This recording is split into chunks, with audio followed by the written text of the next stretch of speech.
From Target Field, the start of a week-and-a-half-long homestand as the Twins close out the month of August, and it's been a great month of August that has seen the Twins build a nice lead in the American League Central.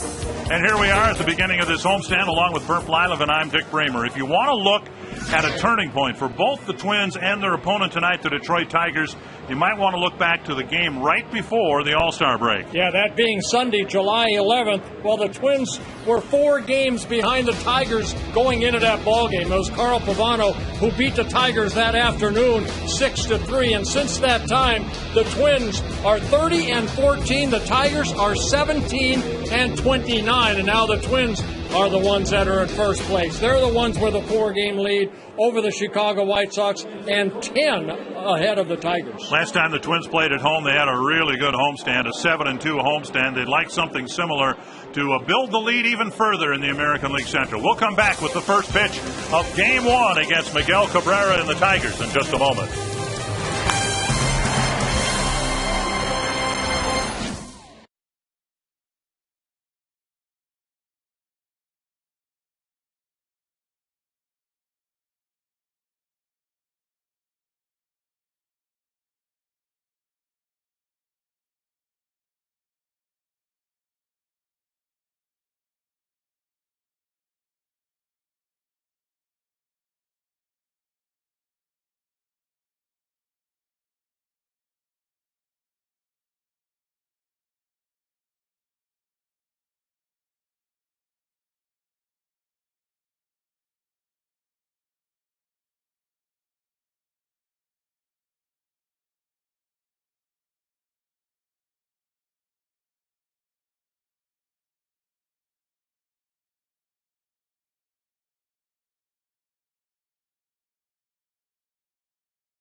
To you by your local Northland Ford dealer.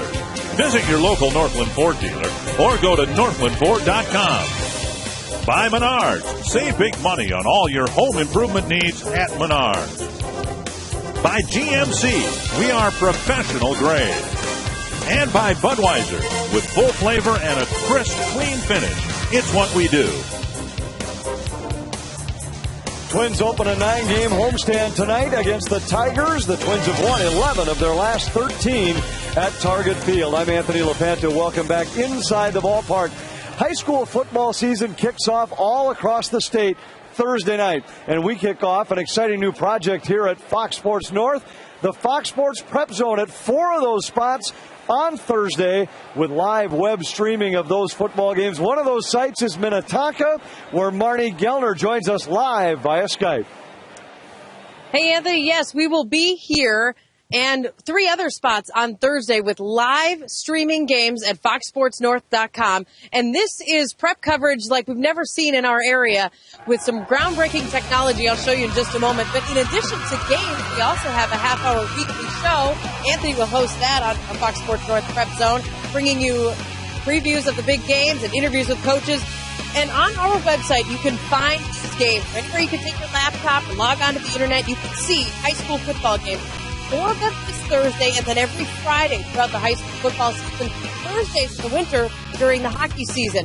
This week, our lineup includes Anoka against Blaine, Tofino Grace, here at Minnetonka, Lakeville North against Eastview, and Irondale against Spring Lake Park. Those are the matches you can put on those games, watch it in its entirety, or watch one, then watch a little of the other, watch a little of another, dip in and out, and it's all free. And I'm going to walk inside the press box here at Minnetonka High School to give you an idea of how we're able to do this. This equipment here, this is a TriCaster, and this is the equipment we'll be using to bring you these 4 games. It's kind of like a production truck in a box. When we do Twins games, we have a huge production truck that fits 15 to 20 people. But here you can see we've been able to condense everything.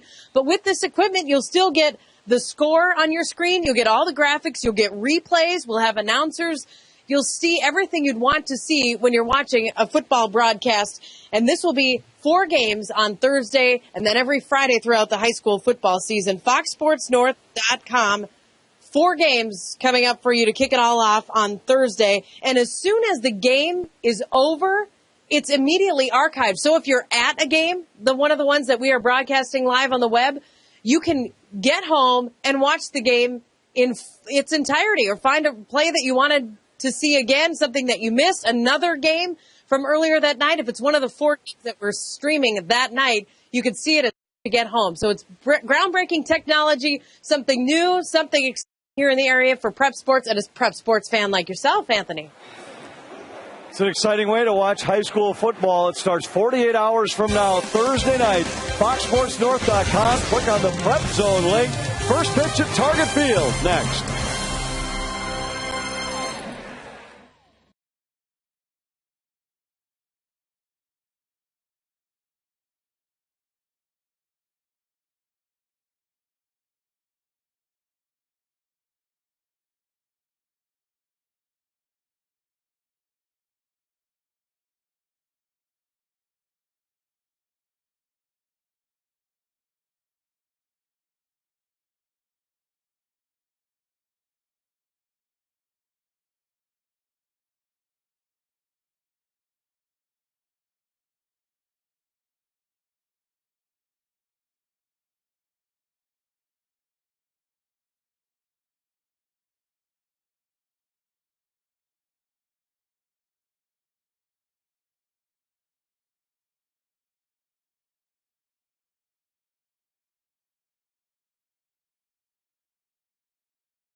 If it runs the gap. Here's a deep drive to left field. This has got some carry, and it's gone. Jackson comes in and makes a fine running catch.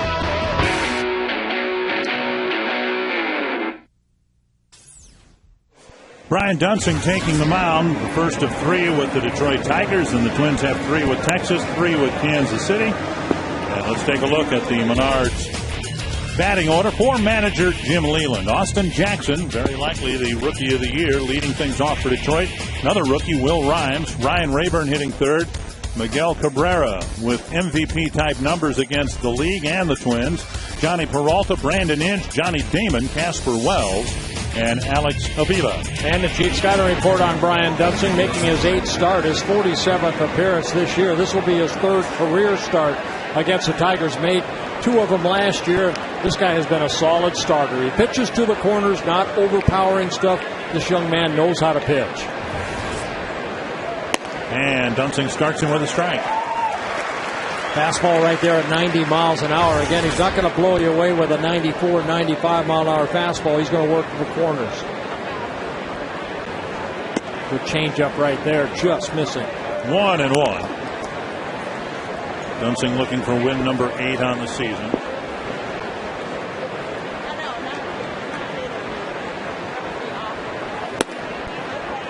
And now 2-1.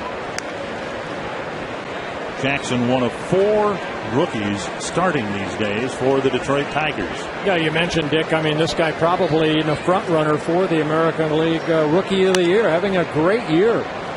Hitting .307, 29 doubles, 8 triples, and along with 21 stolen bases, been caught only 5 times.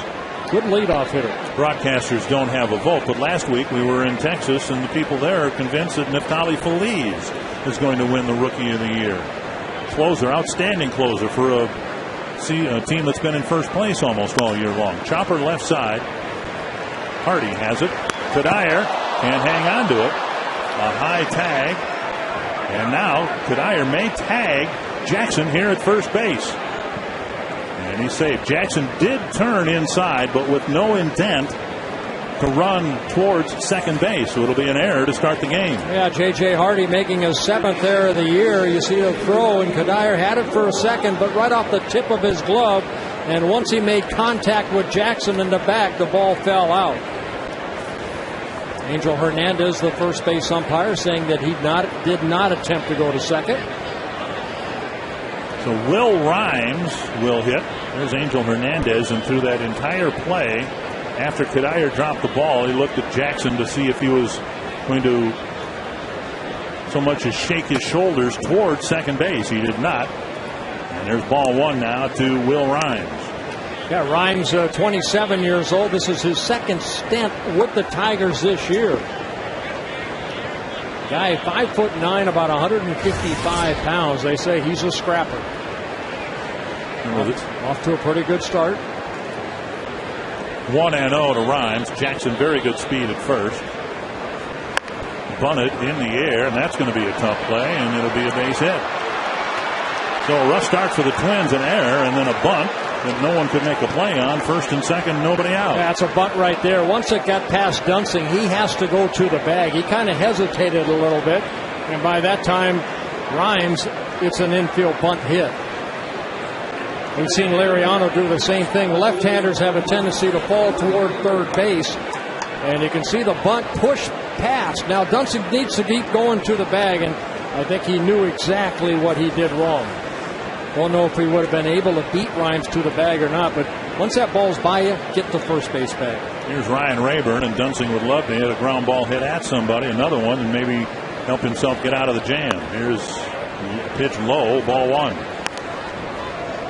Rayburn has inherited the 3rd spot in the batting order, so much of Detroit's season determined by injuries to, among others, Maglio Ordonez. Yeah, Rayburn currently on a career-high 10-game hitting streak. And he's been hitting some home runs so far. 8 home runs here hit in the month of August. 2-0.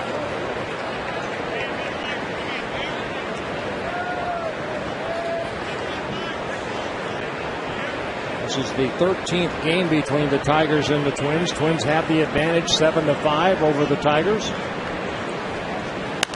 Popped up a foul ball and out of play. Dunsing, 10 pitches, 5 strikes.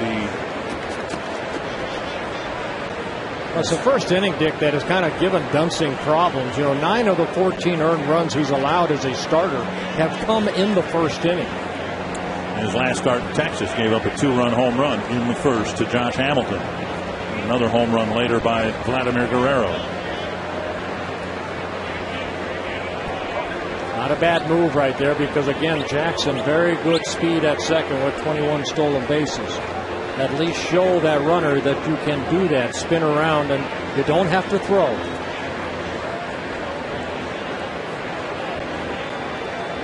Two and one to Rayburn. Tapper to third, but foul. 2-2. Well, Dunsing making his 8th start. He's been able to get 12 double plays turned behind him when he's been out on that mound this year. That's what I was talking about right there. 9 earned runs allowed in the first 7 starts. And after that, he's been lights out. You really want to go after this guy because no one wants to have to pitch to Miguel Cabrera with men on base, and he's the on-deck hitter. Just a question of how many men will be on base. 2-2. Popped up, tacking out of play.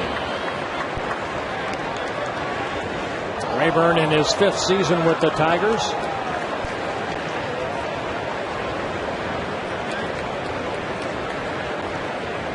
I'd like to get a double play ball right here.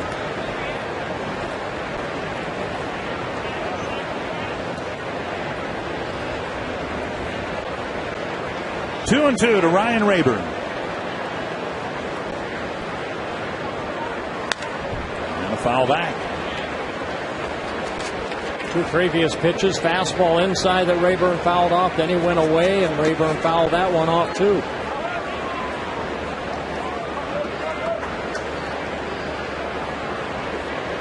Rayburn strikes out about once every 4 times. And Dunsing trying to get him here in the first inning.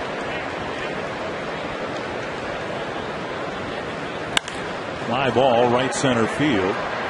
Span over, and Jackson playing it halfway, and he will not advance. So a big out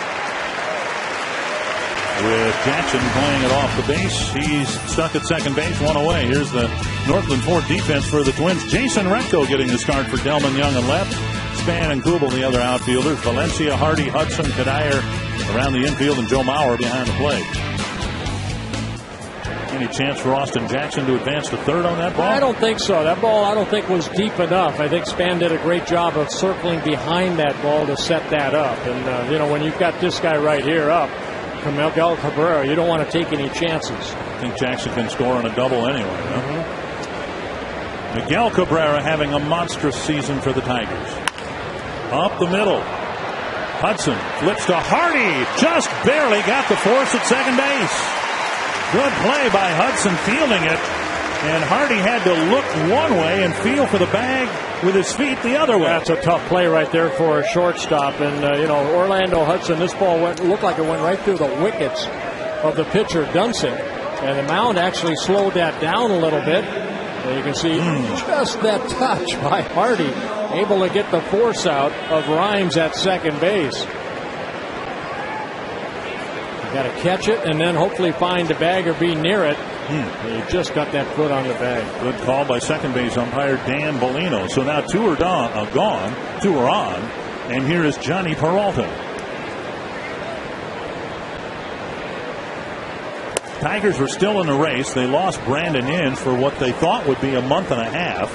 They swung a rare interdivision trade with the Cleveland Indians to put Peralta at third. Inge came back miraculously after just a couple of weeks. So now Peralta's their shortstop. Yeah, that all happening on July 28th. Span coming in. He won't get there. It's a base hit. The Tigers get 1, and Cabrera running for third. Here's the throw coming through. It hits him in the back. And now Dunsing backing up the play, and the Tigers get 1 here in the first inning. And looking at second base, J.J. Hardy hanging his head. His error has allowed the Tigers to get a run here in the first. Well, Johnny Peralta didn't hit it sharply, but he hit it enough to get it into short center field. Span comes up, and Cabrera going to third. If that throws off a little bit, he's probably out, but it ends up hitting him in the back. And Dunsing doing what he needs to do as a pitcher, back up the play. A couple of hits, an unearned run, and here's Inge with 2 men aboard.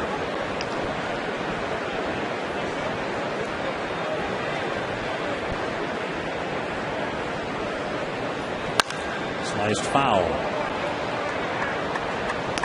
Inge got the hand injury, and then instead of being out for 6 weeks, he fought his way back and has been hitting the ball pretty well since coming back to the lineup. Yeah, he got hit by a pitch. He fractured his left hand, and he healed very quickly. Swing and a miss. 2 strikes.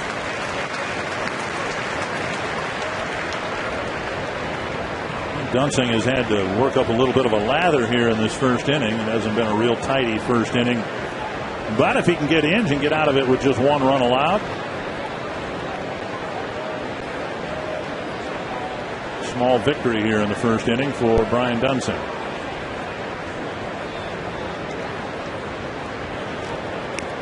That's what you try to do as a pitcher is eliminate the damage control. If you can do that, okay, they gave up, he gave up a run here. Don't give up any more. This is a big out right here.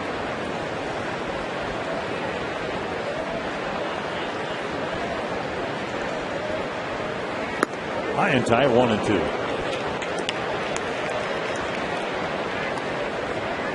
Dunsing already with 20 pitches on the afternoon or on the evening.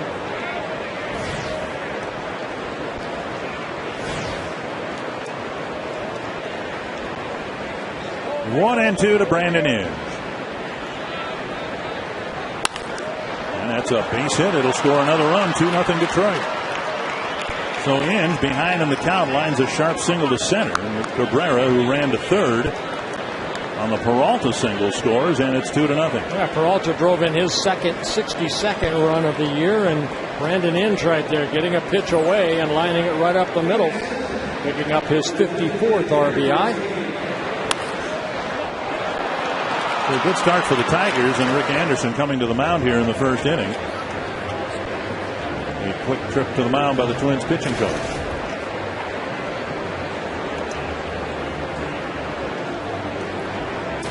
Dunsing was in a pickle, but he was 1 good pitch away from getting out of it in the Peralta at bat and again in the Inge at bat. But the inning continues. Twins baseball is brought to you tonight in Sony High Definition. Look at the cloudy skies. Every once in a while, a sliver of sunlight will sneak through onto the ballpark. Twins had an off day yesterday and find themselves in a tough spot here early in game 1. Johnny Damon at the plate with 2 men aboard. And he takes outside.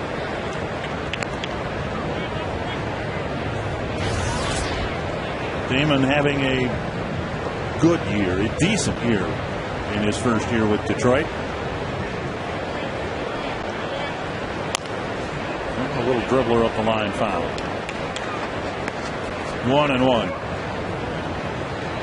And of course, a week and a half ago, Damon, claimed on waivers by the Boston Red Sox, declined to go to Boston, saying he loves it in Detroit, wants to be around when the Tigers contend this year. If not this year, then next year. But he's only signed up to this year. He's a free agent at the end of the year. Slap foul.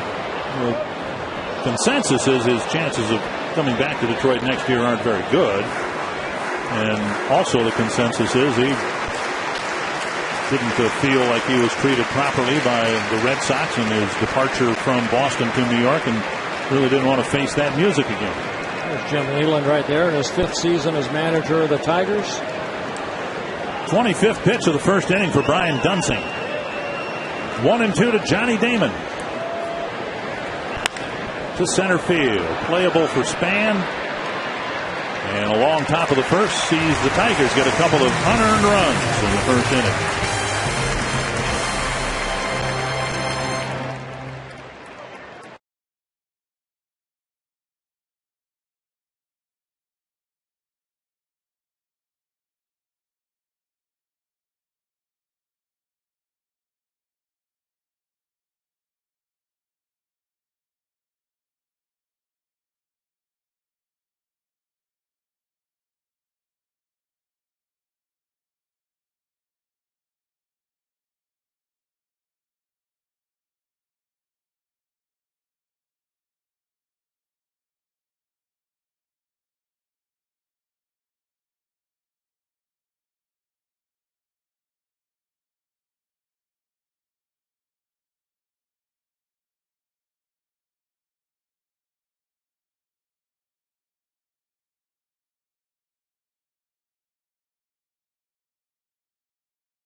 Good at scoring in the first inning. We'll see if they can do that with this Menard's batting order. Denard Span, great numbers again this year against Detroit. Then Orlando Hudson, Joe Mauer, Jason Kubel, Michael Kadire, Delman Young is not in the lineup. Yes, he is. He's a designated hitter. I'm sorry. Danny Valencia, Jason Repko, and J.J. Hardy.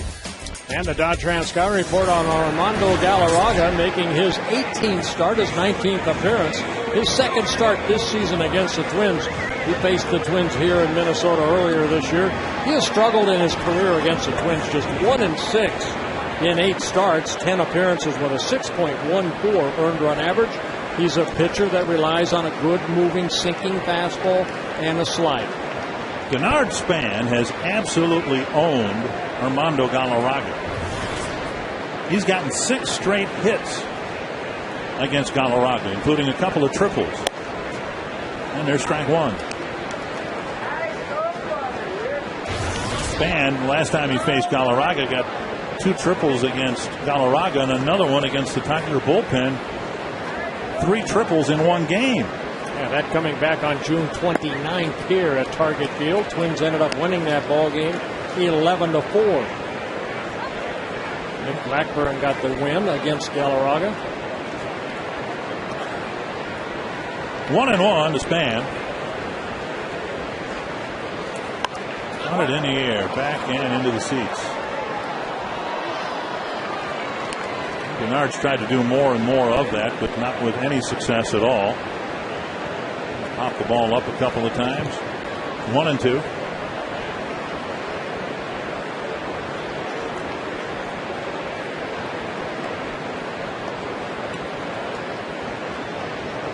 Hudson and Mauer to follow.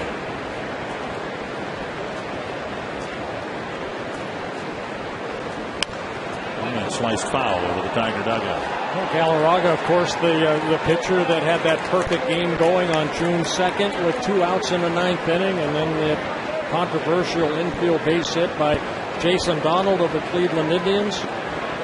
He lost that, but he pitched a shutout. He got a 1-hit shutout that day. Inside 2-2. And a Corvette. For having a perfect game taken away from him and handling it with such grace, GM came up and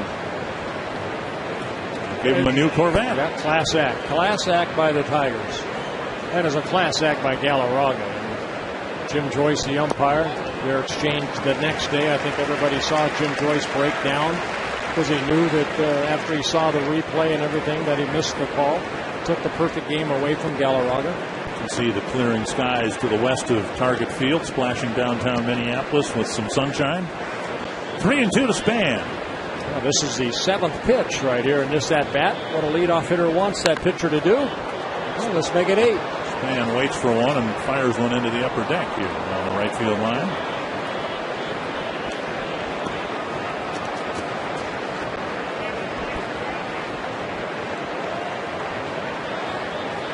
Galarraga, 28 years old, started the season in AAA, got called up in the middle part of May and then optioned down just before the All-Star break so he could get some more starts in, recalled back on August 19th. 7 straight hits for Denard Span against Armando Galarraga. 5 singles, 2 triples. And if you're Galarraga, you just throw your hands up in the air and say, look, I can't get this guy out. Well, we saw that with Chicago, John Danks and Michael Kadire. You know, the same type of feeling out on that mound. There are certain hitters that no matter where you throw the ball, it'll end up where someone doesn't catch it. And Span looked like he got jammed right there a little bit, but he's still able to fight it off into right field. Here's Orlando Hudson in the starting lineup again today with the player's assurance to the manager that he would not have to come out during the game, as was the case on Sunday in Seattle. Man takes off, got a good jump, and Avila will throw even though he had to sprawl to catch the pitch, and Span gets, well, that's a welcome sight for the Twins, a steal of second base. He hasn't done much of that. Yeah, his 20th stolen base, and you see him looking in right there, but the pitch was down and in. Avila had to almost go to his knees behind the hitter Hudson to try to even make a throw. So Span stealing his 20th base in 24 attempts. One strike to Hudson. And now outside 1-1.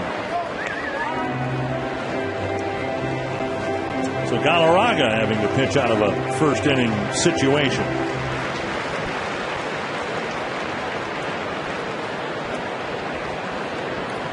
Span at second with nobody out.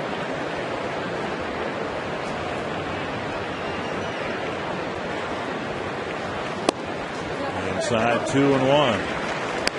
Span taking a pretty aggressive secondary lead as Galarraga delivered that ball to the plate. Yeah, Galarraga coming off two pretty good starts in his last two starts. One in Detroit, both of them in Detroit. One against Cleveland, one against Kansas City. Over his last 13 and a third innings, he's allowed only one run. Again, 1-6 in his career against the Twins in 8 starts.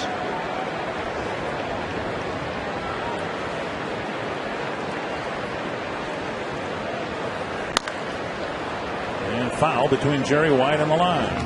2-2.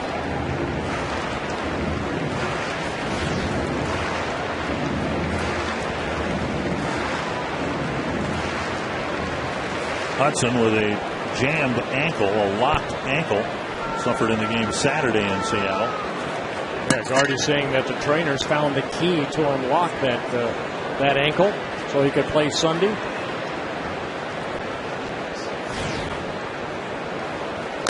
Foul tip, and Avila hangs on. A check swing foul tip, and Avila hangs on for a strikeout one way. Here's the Tiger defense brought to you by Northland Ford. Ryan Rayburn in left, Austin Jackson in center, Casper Wells in right, Inge, Peralta, Rhymes, Cabrera around the infield, and Avila doing the catching.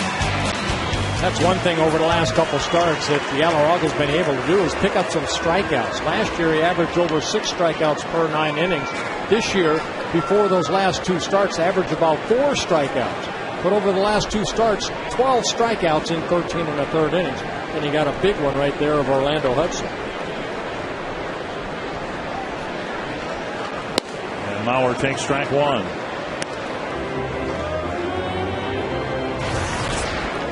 Mauer starting the day 32 points behind Josh Hamilton, who's lined up as Texas's designated hitter again tonight, clouded by some knee problems.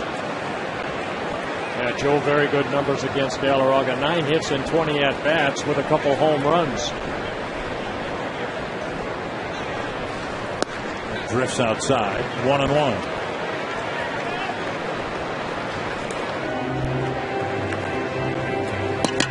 So you've got Mauer hitting 450. Span hitting nearly 600 against him. Hudson was hitting 400 against Galarraga. No wonder he's only beaten the Twins once. Well, when you're 1-6 with a 6.14 ERA against the Twins, that means some hitters have some very good numbers against you. Popped up to left, and Rayburn got a very late start on the ball, and the shortstop Peralta has to run into left field. For whatever reason, Rayburn never saw the ball until the last instant.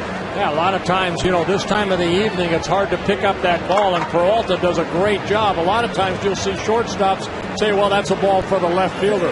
Peralta did not give up. He had to go a long way to get this ball, where Rayburn, I still don't know if he ever saw that ball. But a nice running catch by Johnny Peralta. So, Mauer retired, and Span still at second with 2 away. Here's Kubel. Twins need a 2-out hit here to get a run on the board. And Kubel takes strike one. The Tigers got a pair of 2-out hits to put their 2 unearned runs on the board.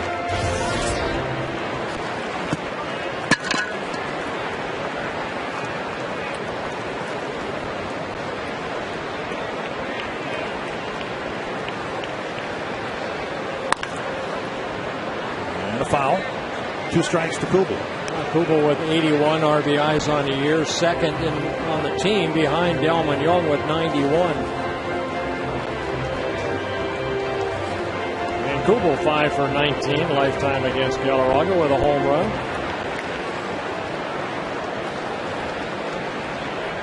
Two strikes to the Twins right fielder.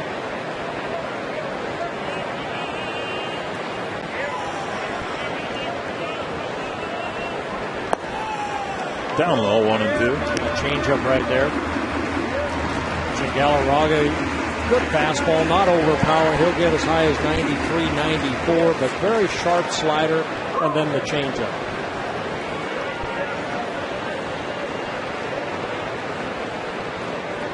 One and two to Cougar.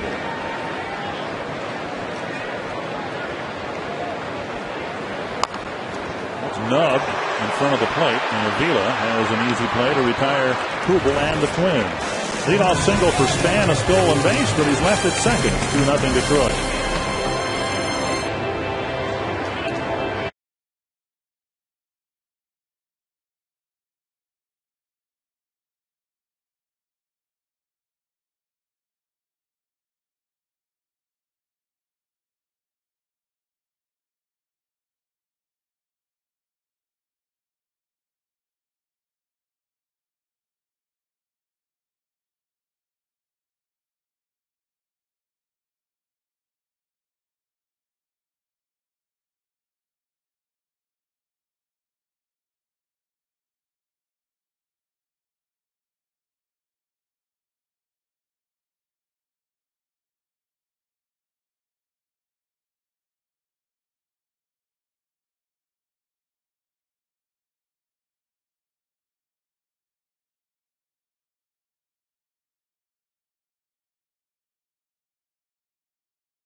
Degrees, threat of rain. I know the area south of the Twin Cities got hit pretty hard with some serious thunderstorms again late this afternoon. So far we've stayed dry here.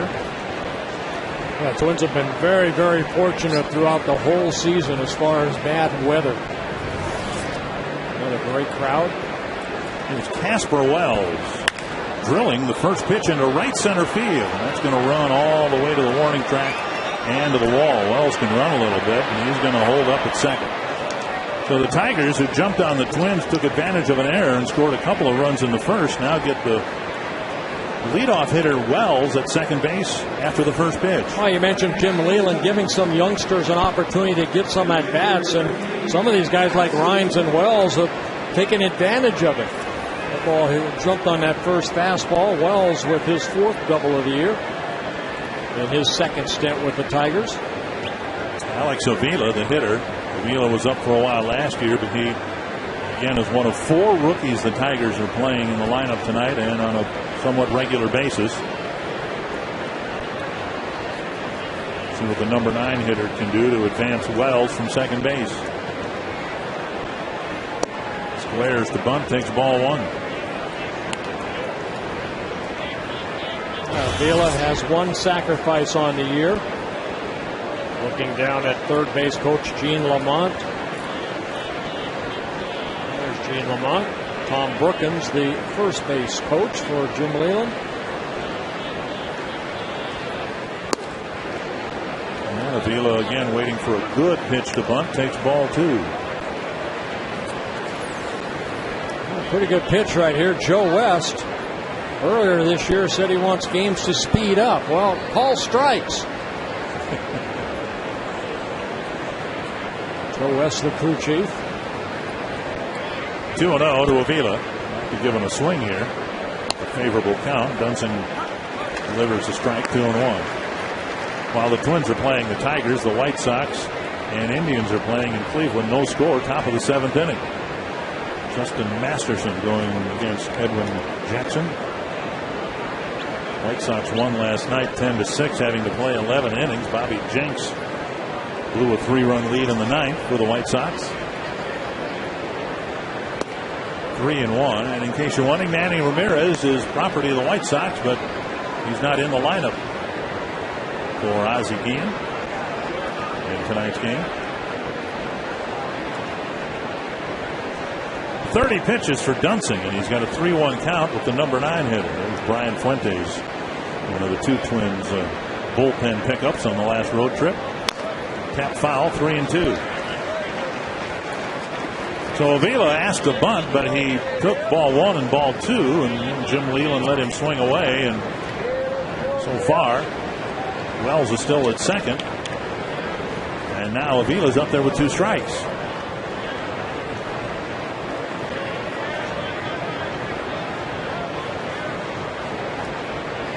Avila 57 strikeouts, 222 at bats.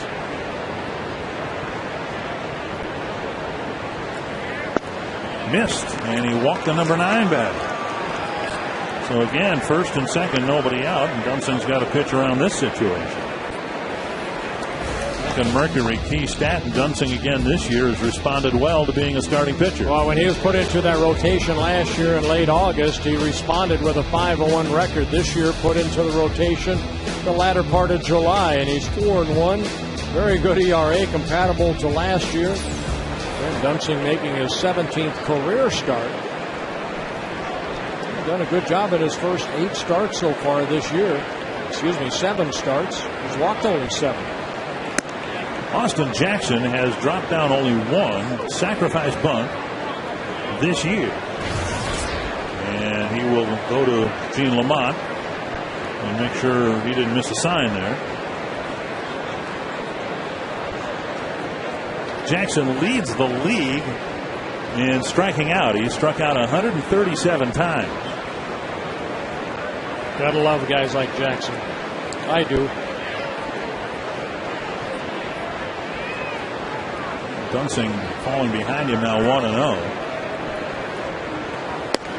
And he delivers a strike over the inside corner. I showed no bunt right there. So Gene Lamont again going through some signs. Jackson looking down. Jackson may have seen something that wasn't there in terms of a sign to bunt. 1-1. Now 1-2. That's part of the manager's responsibility of knowing, and you mentioned Jackson has only bunted 1 time. So, with a 2-0 lead, Jim Leland saying, hey, let's try to break this game open early if we can. Why lay down the bunt right here? And when Jackson, he's hitting .307. That's 10th in the American League in hitting. Tough guy to double up because he's so quick down that first baseline. There's 5 ground ball double plays on the season. 1 and 2 from Dunsing to Jackson. Popped up to short center. Yard span comes in, and Dunsing gets a big out here. 1 away. You can visit the official online shop of the Minnesota Twins at twinsbaseball.com. Browse the largest selection of official gear, including the latest apparel, nostalgic memorabilia, and authentic classics for the whole family. Get your gear from the official source, the twinsbaseball.com shop. Accept no substitutes. I guess a big out only in the context of trying to get 3 of them before the Tigers do some damage. The Tigers got a couple of big 2-out hits, and Dunsing got a big pop up to center by Rayburn. He got Cabrera, but couldn't extract himself from the inning completely. Here's Rhymes, who bunted for a hit in the first inning.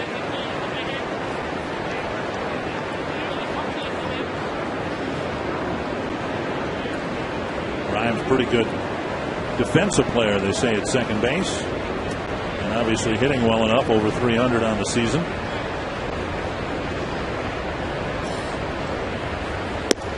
Swing, but he went. Remember, at the start of the year, there was another rookie, Scott Sizemore, who got the starts at second base. Sizemore, at least for now, didn't prove to be major league ready, and so it's a different rookie. It looks like he might finish the season.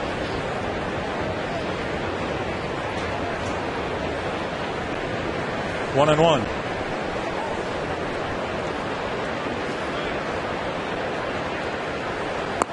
Two and one. This will be the 40th pitch for Dunsing. He's only gotten 4 outs so far.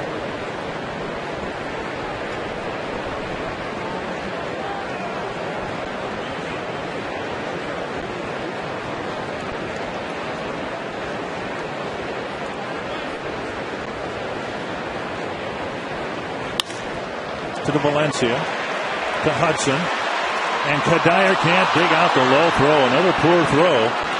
And the Tigers will get a run. So Hudson augured a throw that landed about 20 feet in front of Kadire, and he couldn't backhand it. And the Tigers lead it 3-0. Yeah, ugly Twins baseball so far. You know, Hardy the air to really get the 200 runs in the first inning. And right here, I mean, it's a tailor-made double play. Valencia, good feed to Hudson.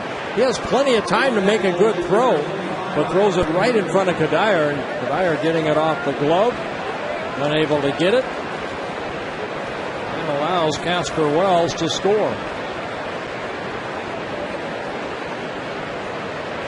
No error charged on the play, and it's been, as we've discussed, one of my wishes that official scorers could charge an error on that play. The assumption is you can't assume a double play.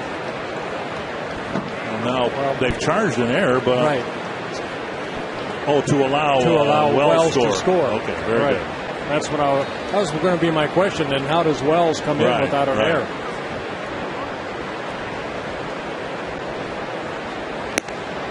That's a double play you should have every right to assume, even though in the scorer's rule book you can't do that.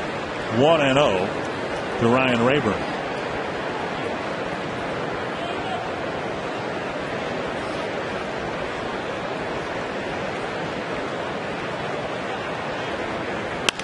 High pop-up, short center field. Hardy out, calling for it. And that ends the inning. A leadoff double. Dunson tried to pitch his way out of it, but another unearned run for the Tigers.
Moment tonight. You can visit exploreminnesota.com. Plan your next Minnesota vacation today.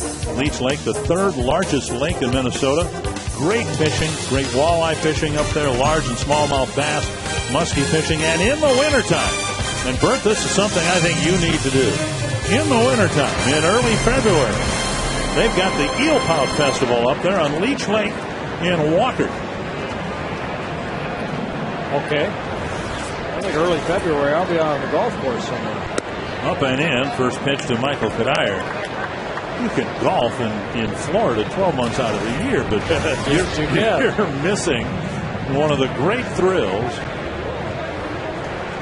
a person can have, and that is to sit over a frozen hole in the lake and pull an eel pout out of the lake and watch it squirm on the ice like a snake. What a sport. Behind first, and Cabrera gives up on it, and a collision on the warning track, and the ball is caught by right fielder Casper Wells, and Will Rhymes a little shaken up. Yeah, that's tough right there with the crowd right there, the roar of the crowd. You feel it over there. I'm sure Rhymes and Wells were probably calling for this ball. You can see Rhymes kind of twisting that right wrist around. Cabrera realizes he's got to give away to one of these two guys, and it's Casper that catches the ball, but Rhymes makes, it's Wells that makes Casper Wells that makes the catch, and you can see Rhymes hitting Wells. Wells a bigger man by a lot. And so one out here in the second inning. And Delman Young, the designated hitter, getting the day off of left field, if you will. Casper Wells 6'2", 210, and Rhymes about 2/3 of that. Swing and a foul, 1-1. Now Delman Young has not had very good success against Armando Galarraga. Yeah, don't let that fool you right there. Rhymes at 5'9".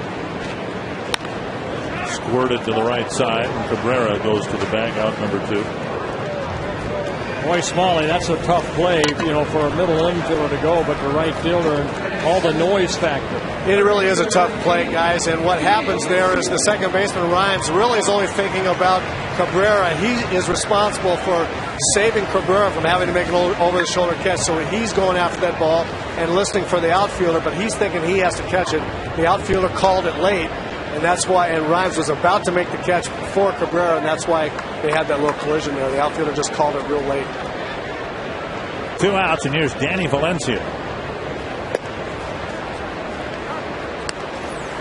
Let's take a look what Rhymes has to do right here. You listen, but then right there he kind of tried to get out of the way as Casper Wells called for it, but then he made contact with him. Valencia takes inside, 1-1. 5 in a row set down by Galarraga, or to put it another way, he's retired everybody but the one guy he can't get out, Denard Span. Big swing and a miss, 1-2. Yeah, good slider right there. That's his bread and butter pitch when he's on. He'll get ground ball outs, and his strikeout pitch is that slider.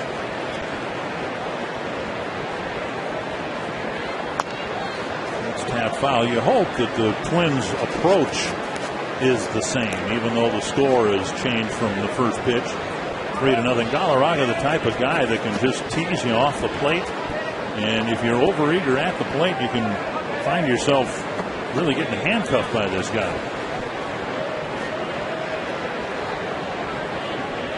1-2 to Valencia, like that.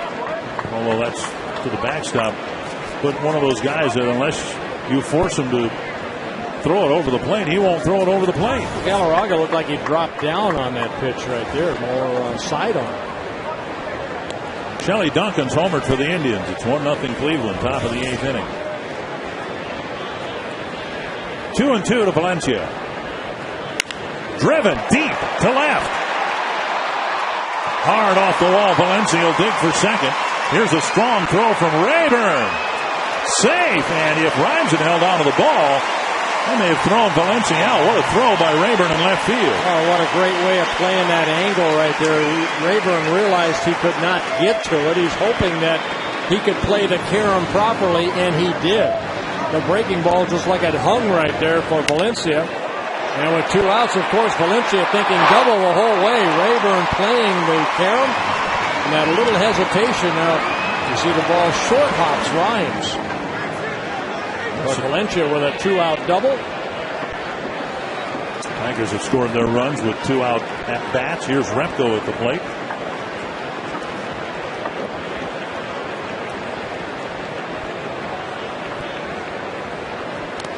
And a nice block by Avila. All the talk. Take another look at Avila's block, keeping Valencia at second. Well, you know a slider's coming. And Avila does a good job of getting that slider and keeping it in front of him.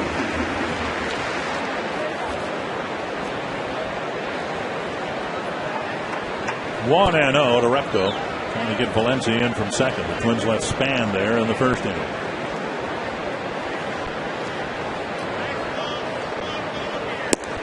Outside, 2-0. All the talk about Manny Ramirez going from the Dodgers to the White Sox. Here's a guy, Repko, who owes Manny Ramirez an awful lot. because Repko was Ramirez's defensive replacement with the Dodgers the last couple of years. Outside, 3-0 with Hardy on deck. Ramirez, as great an offensive player as he is, was not much defensively. Hasn't been for quite some time. So Repko was the guy assigned to finish the games after Ramirez had done his damage with the bat for Los Angeles.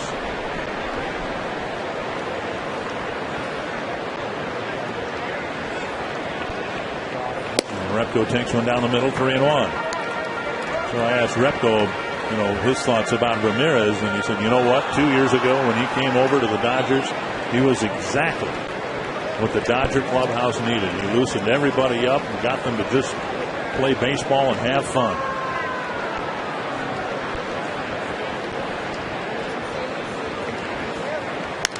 Fouled back, he lost the bat, and it's 3-2. I know when Manny was with the Boston Red Sox, Manny was the type of guy that he was one of the first ones there at the ballpark. He really put a lot of time in as far as conditioning himself and getting ready for the ball game. Well, he'll be a nice addition to the Chicago White Sox.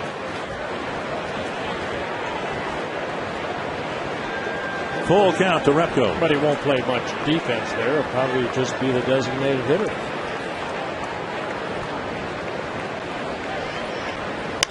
High pop-up center field. Jackson with a late start comes in and ends the inning. Again, the Twins leave a runner in scoring position, and after 2 innings, they're down 3-0.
High school via Skype. The stands behind me here will be full on Thursday night when the high school football season kicks off, and we'll be kicking off a new venture called Fox Sports Prep Zone. We will be streaming live 4 games every Friday night during the high school football season, Thursday night this week because of Labor Day. But in the winter, it'll be high school hockey games on Thursday night. You'll be able to log on to foxsportsnorth.com, click on any game you want to see or part of a game, join one game, dip into another, and see our webcast streaming live. The schedule for this Thursday is Anoka against Blaine, Totino Grace here at Minnetonka, Lakeview North against Eastview, and Irondale against Spring Lake Park. And if you have friends or family who are not able to get to games or maybe live out of town, this is a great way for them to catch some high school sports. FoxSportsNorth.com. Bert and Dick, especially, I know, Dick, you like to catch up on your Minnesota high school sports being from here. You could be done at a Twins game, head home, and watch a high school football game that'll be archived immediately as soon as it's finished for your viewing pleasure at FoxSportsNorth.com. It's a Fox Sports North Prep Zone. Pretty cool stuff we have coming up this football season. Well, absolutely. Thank you, Marnie. You know what's so neat about that is a lot of these high school kids probably have grandparents that might be living somewhere else in the country. Sure. They get a chance, rather than having to fly all the way to watch your grandson play, maybe get a chance to just watch him on the computer.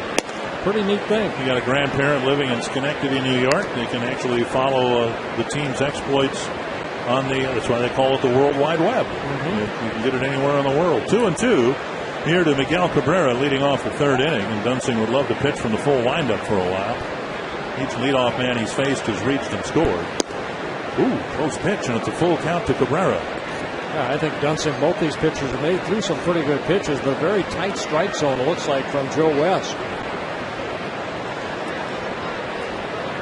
Red Sox have tied the Indians at 1 in the 8th. 3-2 to the leadoff man.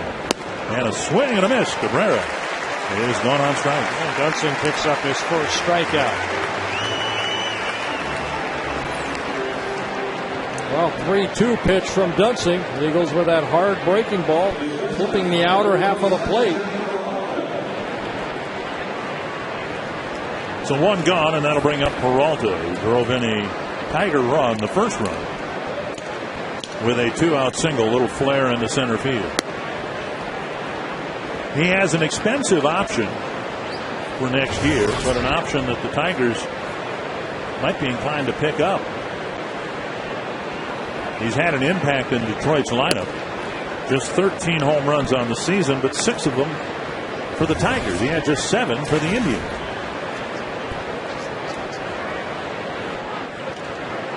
50 pitches for Dunsing. A bouncer to Hudson. 2 away. Well, here's some fans that we're going to circle tonight in the section. If you'd like to be circled, and you bring your signs just like this, and tell us why you should be circled. There you go. You are hereby circled. You go to foxsportsnorth.com and tell us why. The better the sign, the more likely to be circled. Winning sections will be announced in the morning before each game on foxsportsnorth.com and KFAN.com.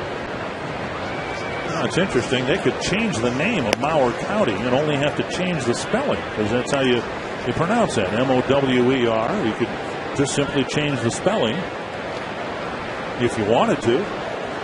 1-0 to Inge. Bouncer this time to Hardy. Better inning for Dunsing. Better throw by Hardy. 3 up, 3 down in the top of the third. 11 pitches for Dunsing, but a 3-0 Tiger lead.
And the player's name, the short code 234-234.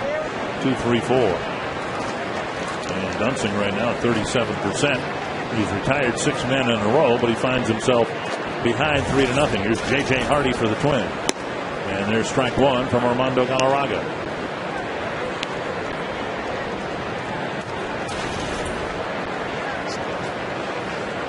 Twins coming into this game allowing just 23 unearned runs, and they've allowed 3 of them. That goes right through Galarraga. Somehow doesn't make or hit the bag, and Cabrera with a nice scoop at first base. Rhymes fielded that ball, looked like behind the bag, and it almost hit second base, and instead Hardy's retired one away. Yeah, this ball going through the wickets of Galarraga right here. Looks like he should catch this ball instead, right through the wicket. And then it popped over the bag. Will Rhymes does a good job of fielding the ball. And a good job by Cabrera over at first base, getting that little short hop. So 1 down, and here's Span. 7 straight hits for Span against Galarraga with his first inning single.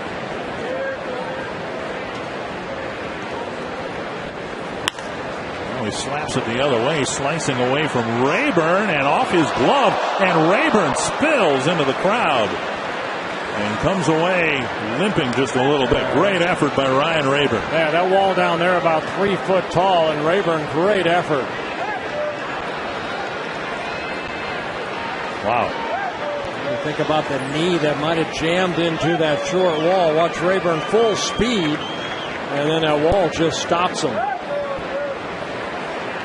Had it on the very tip of his glove, and he's very lucky that that pad is there and kept him from a serious injury. Yeah, kind of bending that right knee a little bit. So 1 strike to Span.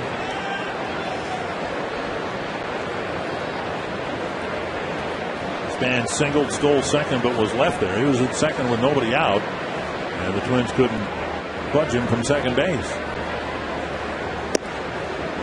Just outside. Very close pitch. 1-1.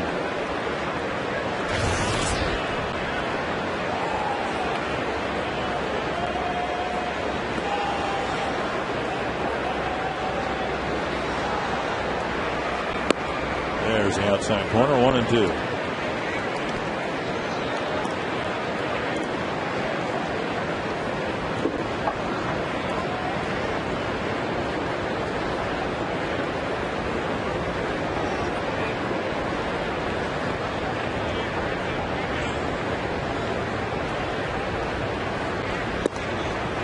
2-2. When Span ended up with a base hit in the first inning, it was on a 3-2 pitch after Galarraga got ahead of Span.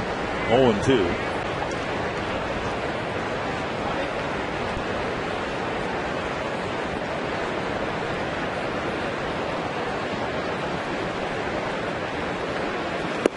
And if there's been a criticism of the Tigers of Galarraga from Jim Leland and Rick Knapp, the pitching coach, at times he just tends to nibble and he doesn't challenge hitters and trust his stuff. And now he's faced with another 3-2 situation with Span at the plate. Pulled foul over the roof for the Twins dugout.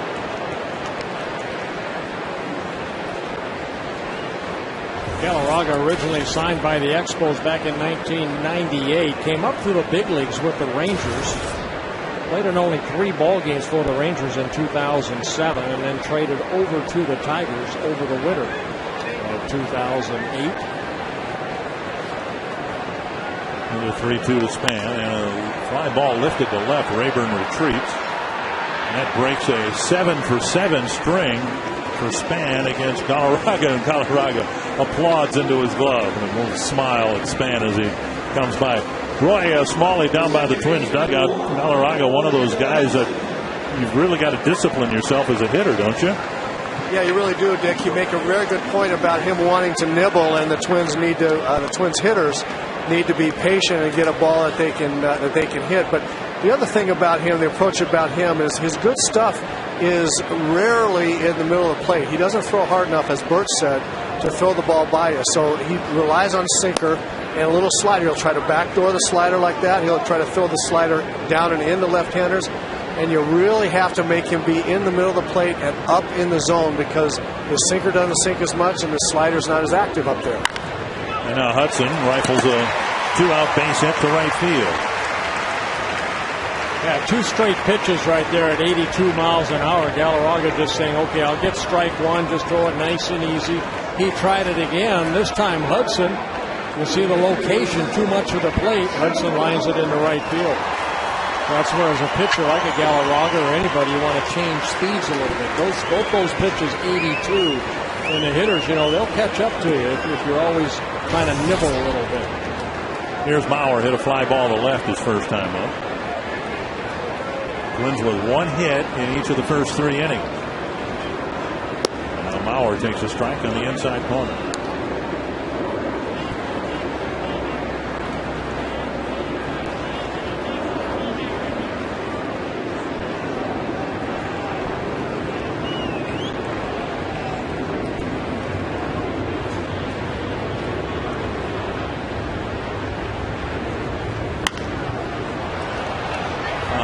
Second deck here at Target Field.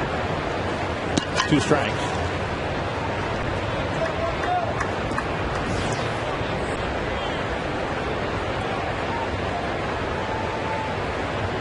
Mauer in the last homestand, a successful one for the team. They won 7 games out of 9. He hit his first Target Field home run. It'll be interesting to see if he can back it up with another home run or 2 or 3 here in this homestand. Takes a close pitch, 1-2.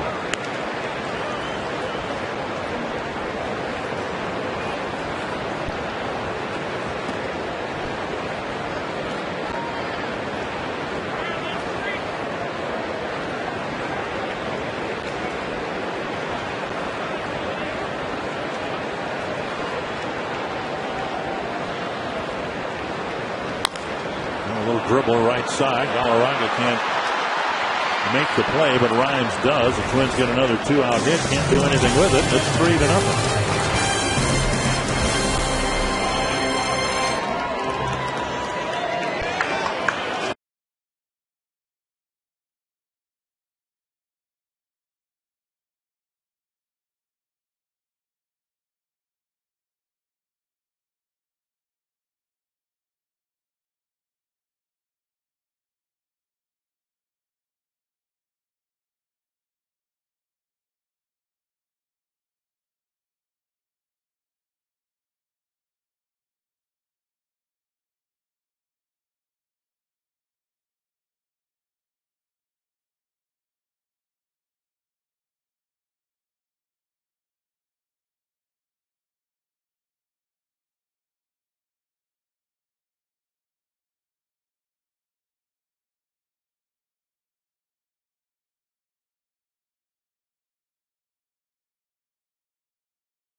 We could do to Circle B, Bert, that you could get 95-year-old women to stick their head through a hole like that.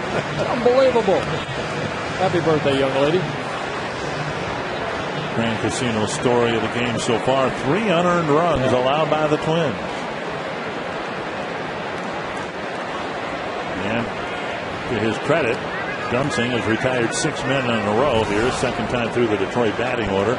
And he'll face the bottom third of the Tiger lineup here in the 4th. Johnny Damon taking strike 1. We'll pass along a happy 70th anniversary to Russell and Margaret Lundquist, season ticket holders for the Twins for over 40 years. At the end of the bat, 2 strikes to Damon.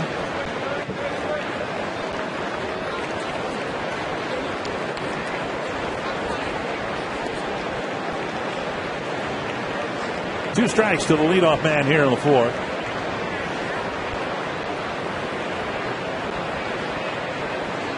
Low breaking ball up and in, 1-2. Yeah, 3 straight curveballs so far by Dunsing to Damon. Damon in his 16th Major League season.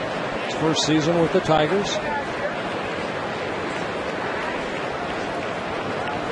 Half swing, but he went. He's gone for the first out of the 4. Going away, another rookie in the Detroit lineup. Casper Wells doubled his first time up, and he's in the lineup because of a key injury for the Tigers. Yeah, Miguel Ordonez right there, just grabbing that right ankle as he slid across home plate off a double by Cabrera.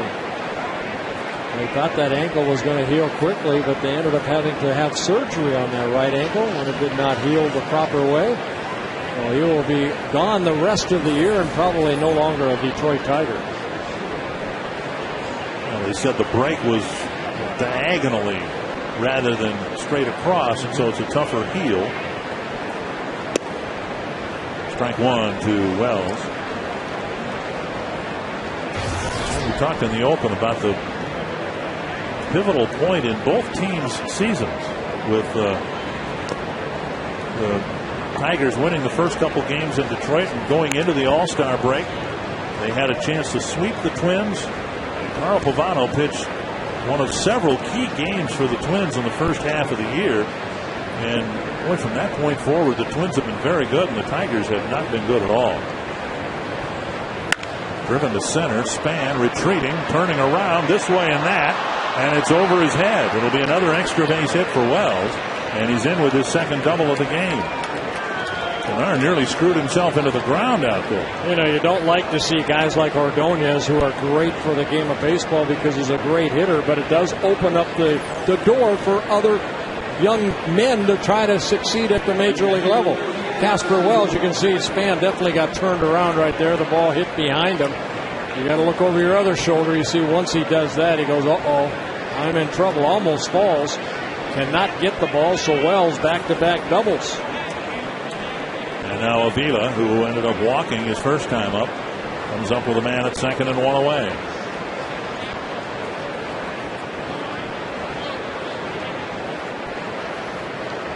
Breaking ball over for a strike. Avila, originally in his first at bat, was asked to bunt, but he took a couple of breaking pitches for ball 1 and ball 2.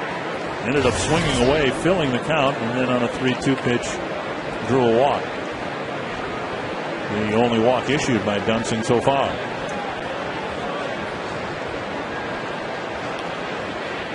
And it hit him in the hand, and Avila will go to first. Dunsing having a tough time retiring the number 9 hitter. He tried to go in with a fastball right there. Dunsing hitting his third batter of the year.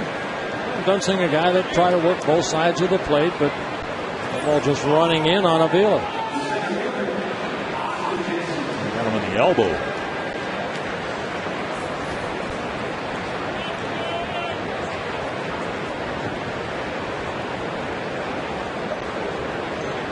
Here's Austin Jackson with 2 on and 1 out.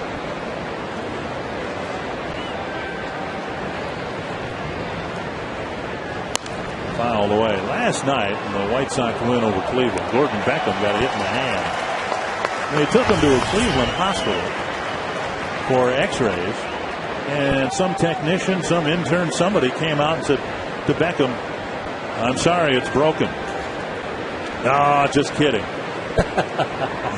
And Beckham, April Fools. Beckham thought that was Bush League. I don't blame him. Here's a chopper right side, and Kanair will go to the bag. Retired Jackson. Both runners move up, 2 away with 2 on. And Will Rhymes coming to the plate. But first, tonight's Farmers Insurance true story. This is true? This is true. On this date in 1987, right before the end of August, the Twins traded for Don Baylor. He hit 1 home run for the Twins. It came in Game 6 of the World Series, a 2-run home run that tied it. Kent Herbeck, a few moments later, hit a grand slam, and the Twins forced Game 7, and I think we all know what happened there.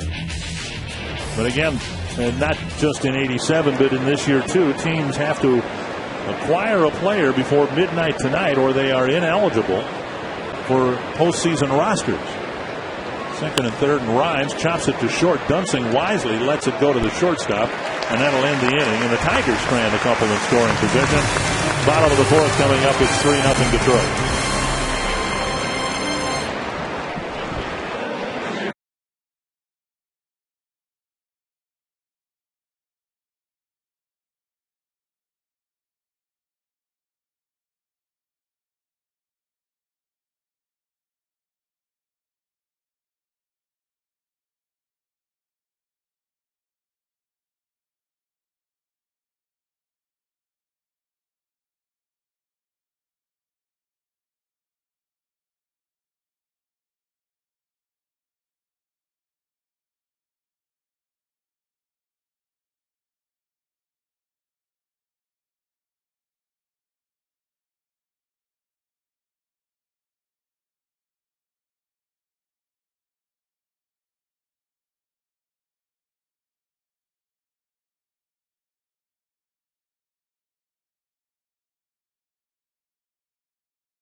your local Lincoln Mercury dealer, or go to experiencelm.com.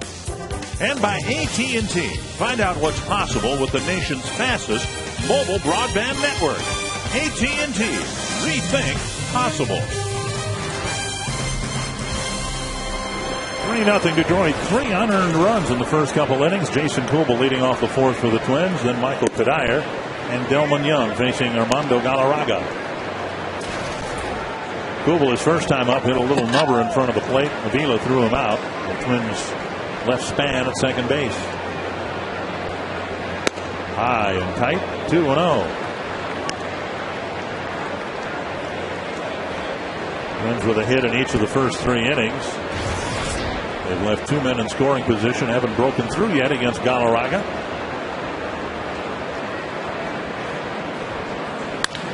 Down to right side. Rhymes gobbles it up. 1 away.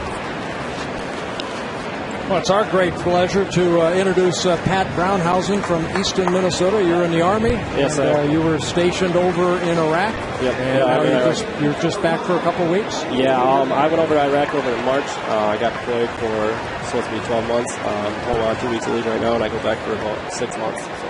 And you were in one of our Circle Me Bird sections today, and you're a lucky winner to come up to the booth and enjoy. Watch Twins baseball for an inning. Yeah, it's quite a seat up here. I mean, you got quite a view up here. So. Kadire with a little pop-up down the right field line again. He's a quick second out, 2 down. Well, I want to congratulate you for your time and your service and everything that you do for our country. And I know you're home for a couple weeks, and then you go back to Iraq, and then you come back again, and you're stationed in Colorado. Correct. And then from there, you may get a chance to go to Afghanistan. Yeah, about 13 months after I get back, right when we get back, we start training for Afghanistan. So I'll pick out them. So. Now, did you actually measure the mileage from Iraq here to the Twin Cities? Actually, my sister Ashley, she's sitting out there right now. She actually Google Earthed it or something. I don't know. She MapQuested it, and she had a sign all made up for me. It's kind of surprised when we got here. So. And I met your dad here too. He's also an Army brat. Yep. Yeah, he's a Cat Scout just like me. So. Very good. Well, congratulations and enjoy the inning. All right. Well, thank you. Delman Young, the hitter, he hit a ground ball to Cabrera his first time up. Galarraga has given up just 3 hits, 2 of them with 2 outs in the inning. Young hoping to start a rally here with 2 outs in the 4th. Back to the mound, and Galarraga will have his first 1-2-3 inning. Today's game is brought to you by Budweiser, official beer of the first inning. Check out the crowd through the first inning fan cam. See who's enjoying the game. Budweiser, it's what we do. There's Johnny Moore from the Fantasy Camp.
We're at Target Field. Good to be home. We'll be home for 9 games. Roy Smalley, Bert Blythe, and Dick Bramer here for the opener. Tigers taking advantage of a couple of early Twins errors to score 3 runs. And now Ryan Rayburn waiting for that first pitch from Brian Dunsing, and he hooked it foul.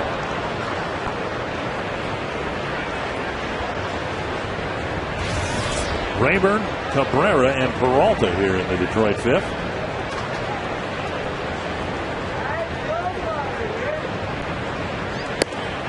And that floats over a little bit high, 1-1.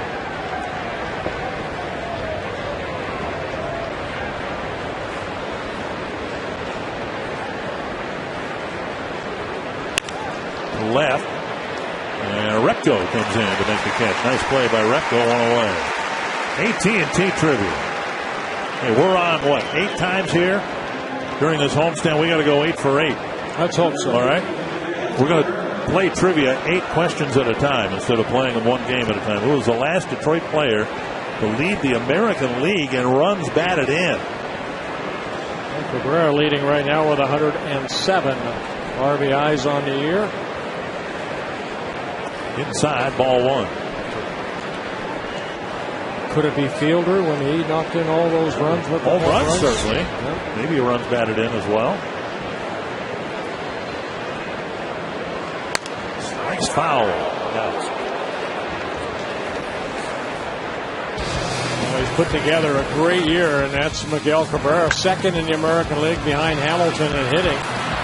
You see 33 home runs. I don't know if you're going to be able to catch Batista of the Toronto Blue Jays. He's got 42 home runs, and then all the runs he's driven in.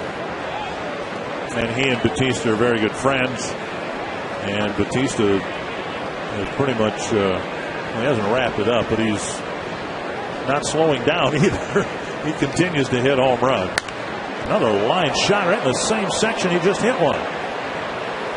Wow, watch out over there. Well, you know what? We always talk about Joe Mauer. He's got 3 batting titles. How does he get them? Well, he just doesn't hit one certain way. And this guy's the same thing. We saw him hit a home run over that right field, right center area earlier this year. He's got tremendous power. And outside. 3-2. And you can see by hits by direction by Miguel Cabrera, he just utilizes the whole field. 58 to left, 61 to center, and 40 the other way. And a lot of power no matter where he hits the ball. He's one of those guys like Vladimir Guerrero. It seems like when he makes contact, the ball finds the barrel of the bat. Yeah, it's not just the hits in different directions, it's the extra base hits, including home runs. A.J. Pierzynski's just hit a 3-run home run in the 9th, so the White Sox in position to win a ball game again. Valencia sets. Cabrera right now 0 for 3, 2 down. Hey, Roy Smalley, when you see a guy like Cabrera, I mean, this guy's a good player. You know, Bert, he's one of the few guys that I would pay to get in the ballpark just to watch him hit. He is such a professional hitter, and you guys hit it right on the nose. He can hit the ball out of the ballpark anywhere in the ballpark, and he was lining those foul balls right over my head. Now, that doesn't mean he can't pull Brian Dunsing, but what that told me is that he was protecting against something soft. He really was thinking that there would be that slow breaking ball or the slider in, and he was waiting a long time. That's why the fastballs were shooting at me over here, and the fans back over behind my head. But that's the kind of hitter he is. He can figure out a pitcher. He can figure out what he wants to do, and he's not afraid to wait a long time and fight the ball off like he was doing just there. 2-0 now to Johnny Peralta. And he's done it. He did it with the Florida Marlins. You know, he came into this year a .311 career hitter, so this isn't anything unusual for Cabrera. He's just a great player. And now 3-0 within John Deck. Dunsing had a 1-2-3 third. He'd like to get a 1-2-3 fifth. Peralta drove in the first Tiger run with a single in the first inning. And there's a strike on the outside corner.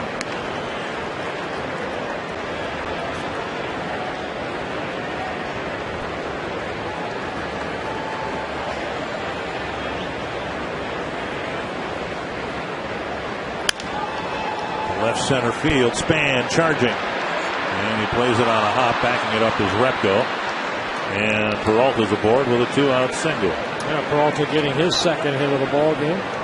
You may want to think about next year and getting into the Twins on deck circle so you can get tickets to this beautiful ballpark and this very good baseball team. You can get priority for season tickets next year. For a minimal deposit, you can put yourself in line for all the different season ticket plans available. Call 800-33-TWINS or visit twinsbaseball.com and get more details on the Twins on deck circle.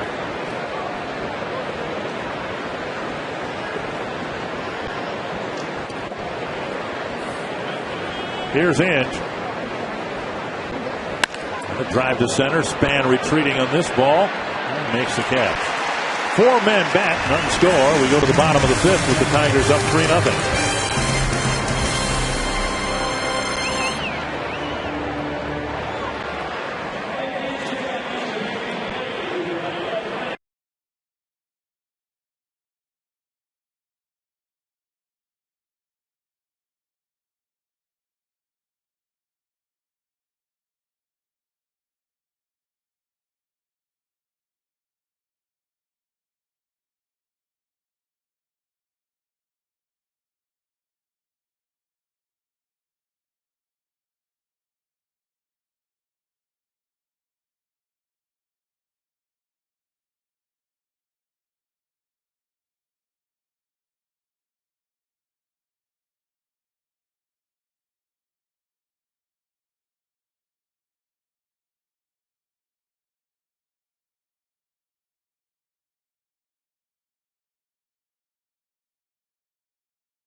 What a beautiful evening in Minneapolis. Sunny and pleasant. First pitch temperature 78.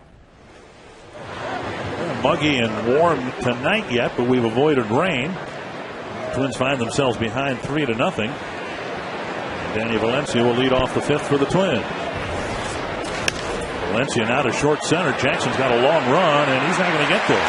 So Valencia has his second hit, and for the first time since the first inning, the Twins get their leadoff man on. The Twins pick up their 4th hit of the ball game. Valencia picks up his 2nd straight. If the Twins can get back into this ball game by scoring some earned runs. Little cutter right there, right off the end of the bat, but Valencia will take it for another base hit.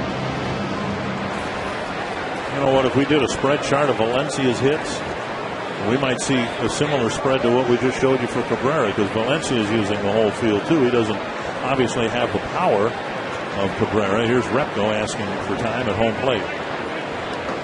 But to me, that's one of the impressive things about Valencia is he isn't a pole hitter. He uses the whole field, which is why he's hit over 300 almost since the day he got called up. Here's Repko. A fly ball to center his first time up, and he takes strike 1.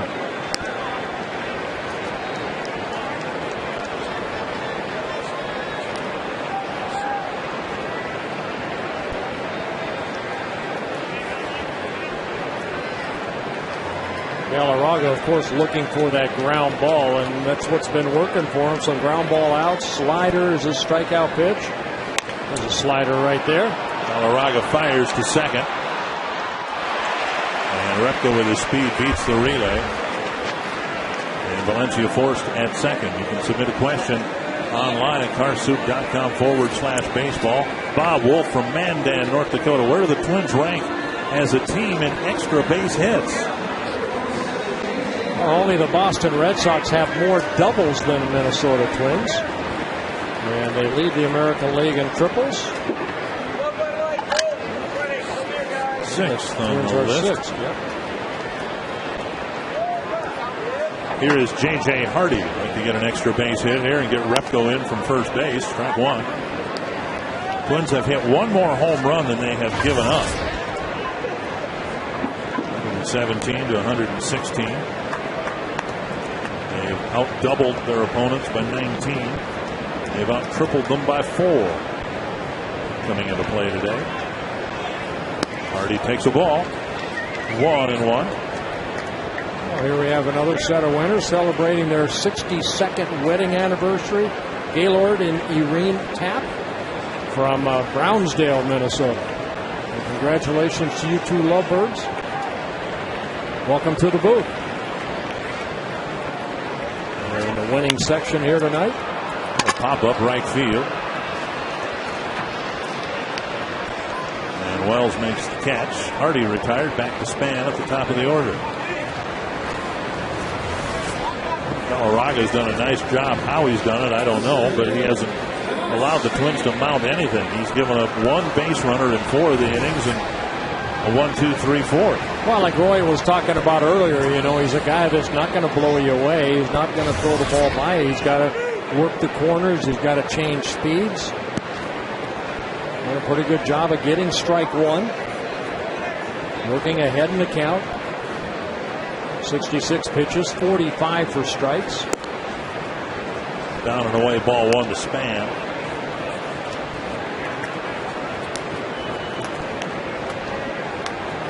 Boy, Smalley, I mean, when you face a guy like Galarraga, yeah, you want to hit his mistake, but he's making some pretty good pitches. He is, Bert, but you know, a nibbler, you have to understand, is not going to give in to you, and I think you have to choose one side of the plate or the other with this guy and not go up there looking to protect the whole plate. Span pops it up. Deep short. Peralta calling for it, giving away to Jackson. And on 8 pitches, Galarraga gets through the 5th. He's pitched a shutout so far against the Twins.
That was unearned. And coming up 1 week from tonight, a special show and a nice initiative by Fox Sports North.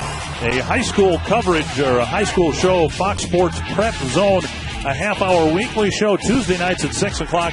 Obviously not starting tonight, but next week, Michael Rand will be a contributor on the half-hour weekly show on Fox Sports North. And we'll talk with Michael here shortly.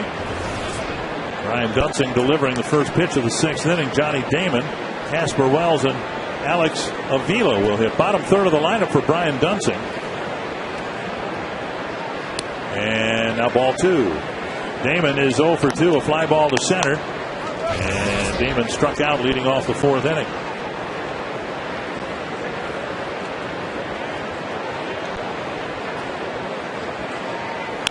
And fouled back. You know, Dunsing's done a good job. Yes, he gave up 2 unearned runs in the first, 1 unearned run in the second, but you know what? Your job is to put some zeros on the board. Brian's been able to do that, and hopefully here in the last 4 innings, the Twins offensively be able to to get some runs. 2-1 to Damon. And a strike that covers the inside corner.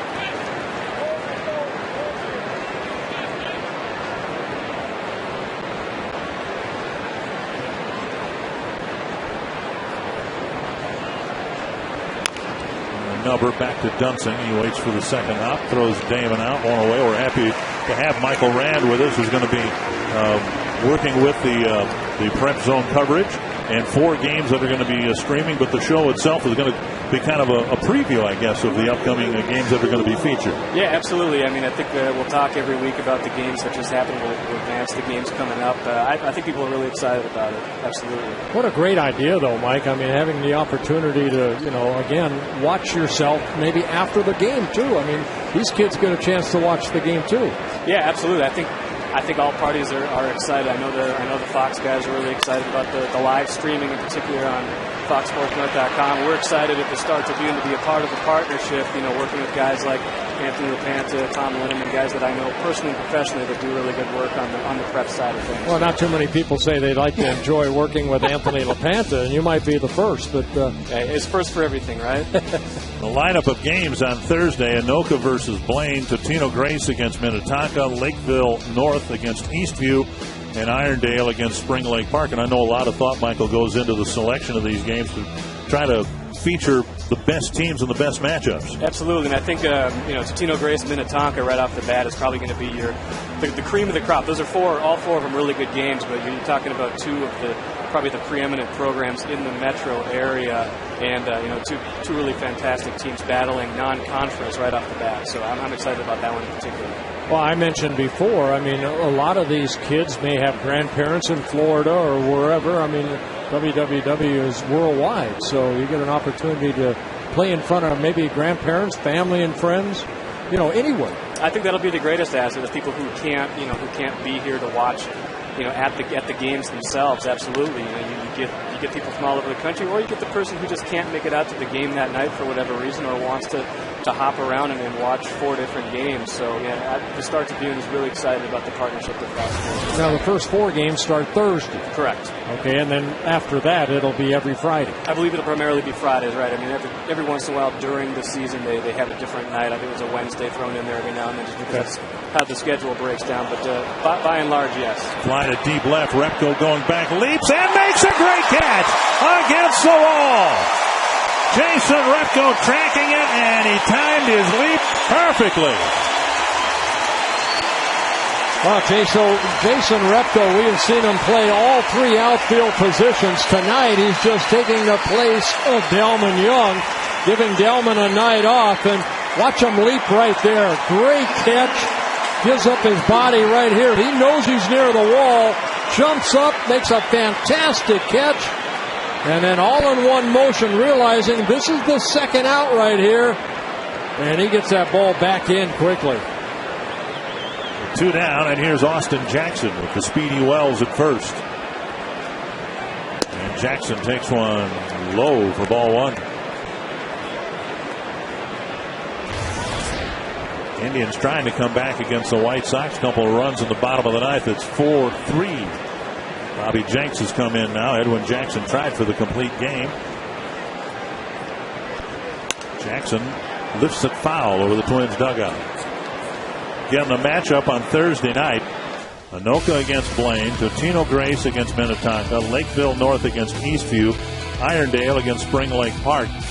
And the Prep Zone show, debuting next Tuesday at 6 o'clock. Now, Totino Grace, isn't that where Anthony LaPanta's coaching? We don't get into that too often. Okay. Oh, Minnetonka's got to be heavily favored, don't they? You never know. Totino is as a class lower in terms of enrollment, so we don't like to say. There's no reflection on the players, but I mean, if LaPanta's a coach, just Anthony LaPanta, yeah. He's scouting right now. 1-1 to Austin Jackson. And now outside 2-1. Well, Michael, a week ago, we were down in Texas, and of course high school football down there is bigger than it is anywhere in the world, but I think over the last 10-15 years we've seen almost an explosion of interest in high school football in the metro area. I think you're right. I think you've gotten some programs established. I think that helps when you get program like Eden Prairie, Cretin-Durham Hall, Joe Maurer's alma mater from 2001. He was a fantastic high school football player. You get that kind of national recognition in programs that can compete nationwide, and you get a lot of people excited about it. And you're right, it's not quite like Texas. We got to work up to that still, but yeah, it's a fantastic product. Will there always be 4 games that will be highlighted, say, come next Friday? I believe that's the plan. Yeah, okay. to have those 4 games, highlighted, be able to pick and choose from those 4, and kind of mix and match whatever you want to watch. Well, good luck. Thank you for stopping by, and good luck with the venture. Sounds like a great idea. Thanks, guys. Appreciate it. Take care.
Freeze cam. There we go back to the first inning. Miguel Cabrera hitting this ball up the middle, and a nice play by Orlando Hudson, flipping it to J.J. Hardy. And the force out right there gets Will Rhymes for the second out of the first inning. Ross Brew Coors Light Freeze cam. Twins started the night with a 4-game lead in the division. If they want to maintain that 4-game lead, they need to come back and win this game, because the White Sox just beat the Indians 4-3. Hudson, Maurer, and Kubel against Galarraga. Strike 1 and now strike 2 taken by Hudson. Hudson singled to right his last time up. Galarraga has scattered 4 hits. 1 and 2. He's only walked. He hasn't walked anybody. He hasn't walked anybody. That's my point that I was going to make. No walks, 1 strikeout. So he's made the Twins put the ball in play. It's just he's made some very good pitches. And the pitch count very good at 71 pitches. 48 have been strikes. 1 and 2 to Hudson, and a swing and a miss. He was reared back and got an 89-mile-per-hour fastball by him. Second time that Hudson has struck out. The greatest names in Twins history are getting together this Sunday for the Twins Legends game. The 3-inning slow-pitch softball game will feature legends of Twins baseball. And it comes up Sunday at 12:30. We're going to televise it. And you're going to be participating. Now, wait. A slow-pitch softball? I thought we were playing hardball. No. Bunch of old goats like you. Come on. Yes. I wanted to hit somebody. You still can. Underhand softball? Maurer drives it to left center field toward the gap. And it reaches the gap and bounces into the seats. So 1-out double for Maurer, his first hit of the game. Well, second extra base hit for the Twins. Danny Valencia hit a double in the second inning. Joe Maurer with his 41st double of the year comes with 1 out here in the bottom of the 6th inning. Good piece of hitting right here. Maurer taking that ball the other way that he does so well. And splitting the outfielders in the gap between Jackson and Rayburn. The ball hitting the warning track and bouncing out. Kubel with a couple of ground ball outs so far tonight. Twins need to back up Mauer's double with another hit. Up and in, ball one.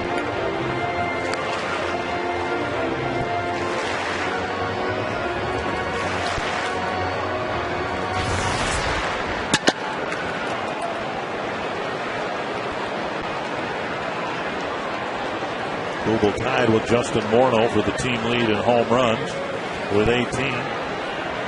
Jim Thome also has 18. Thome not starting tonight. Kubel fouls it off a leg, and it's 1-1.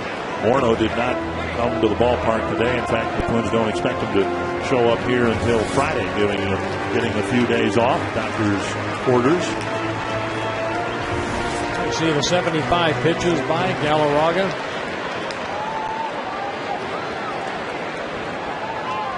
1-1 to Kubel.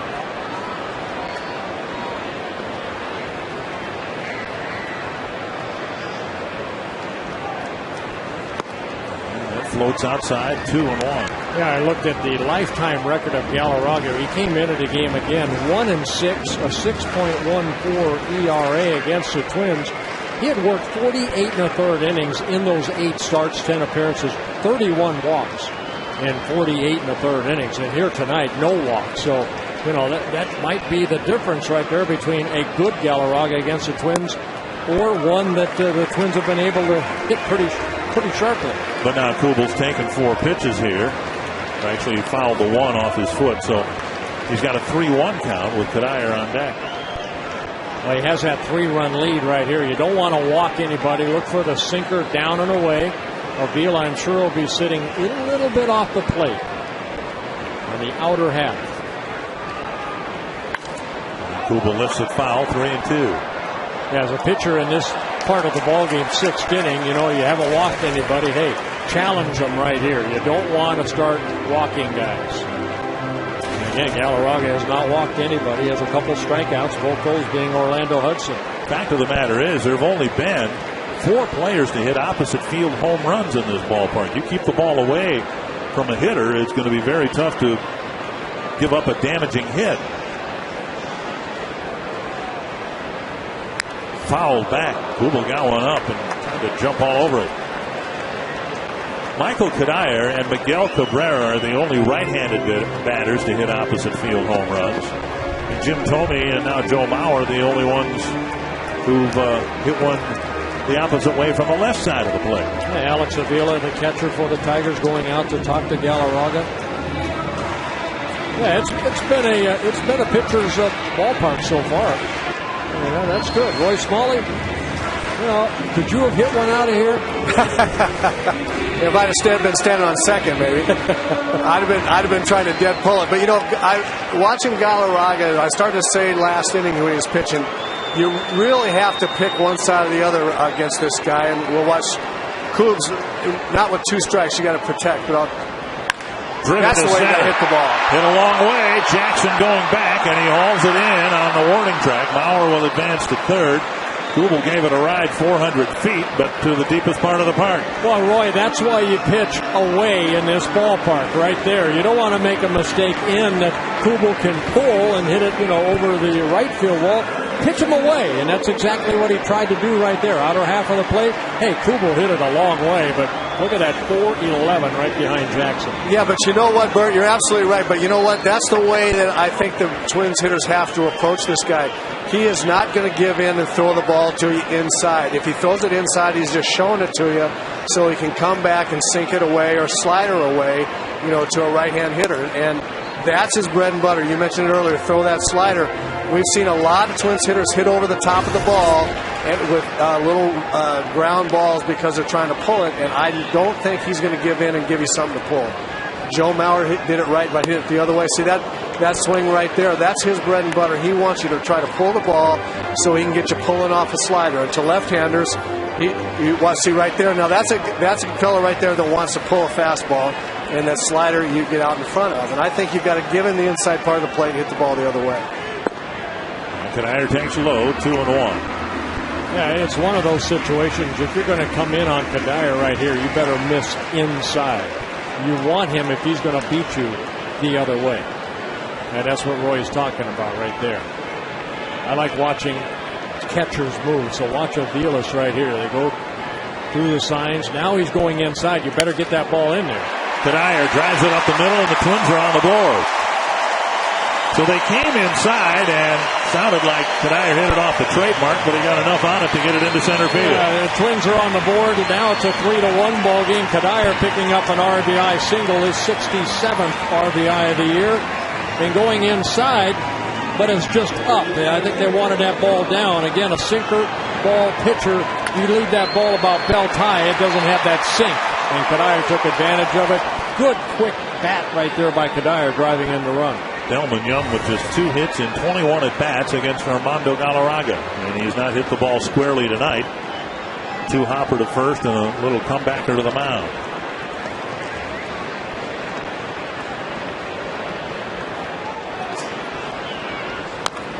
And another number, this one to the on-deck circle, strike 1. Delman is so strong. And in July, he enjoyed a career month. But in August, who's been pitched differently or not, he has not had a good month at all. He'll be very happy to turn the calendar page at midnight tonight. Bad hop over the glove of Inge. And the Twins catch a break. Inge had that ball covered, but at the last hop it skipped over his glove. Yeah, you turn the calendar page, but you'd like to at least get a couple hits to have that calendar page go in a positive manner. And that ball right there, Inge playing it off to his left. Delman hitting it sharply, and the ball jumping up, right? You can see, like, you can watch the reaction by Inge go, whoa! The ball came up a lot further than I thought it was going to. Rick Knapp, the pitching coach, out to talk to Galarraga. First time the Twins have had more than 1 hit in an inning, and they put together 3 here to get on the board and get Valencia to the plate with the tying run at first. Yeah, they give Delman Young a base hit right there. Well, our research staff in the truck is right on top of it as usual. He's wondering about Valencia's spray chart for his hits. We showed you Cabrera's, and here's the rookie Valencia and what he's done in his rookie season. Well, 25 to left, 31 to center, and 10 to right. And Valencia 2 for 2 in this ball game, a double and a single. 15 doubles on the year, 1 triple, couple home runs. Looking for his 3rd hit of the night. With a screaming line drive off the fence and left his first time up. Takes one on the outside corner, a strike.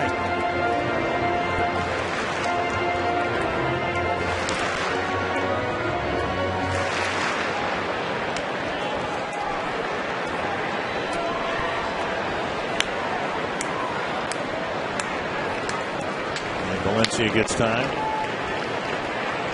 The average for Valencia up to 327. But of course, he doesn't have nearly enough at bats to qualify for placement in the top 10. Driven to left center. Tagged pretty well. Jackson's not going to get there. And the ball bounces over the fence.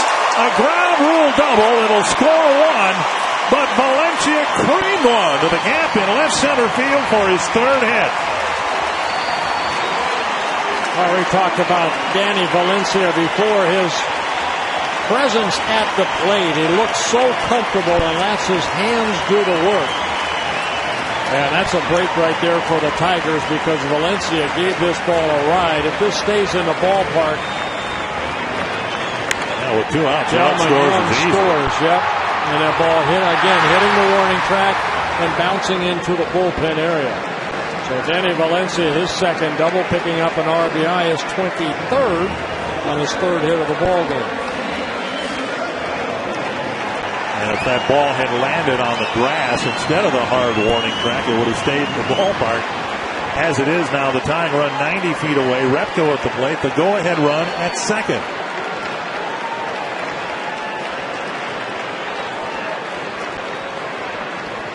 Repko takes outside, ball 1. Well, almost as soon as the Chicago game went final, the Twins bats come alive here with 4 hits in the 6th.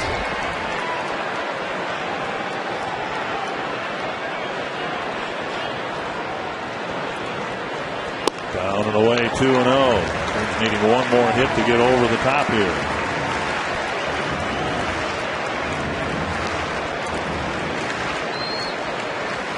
Daniel Schlereth, one of 3 left-handed relievers for the Tigers, warming up.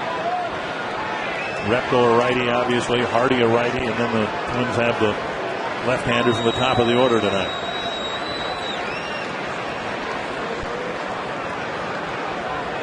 Two and 0 to Jason Repko.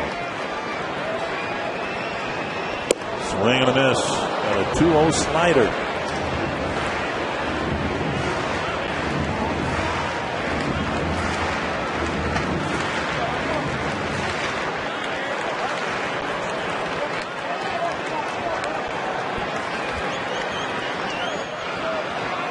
Two and 1 to Repko.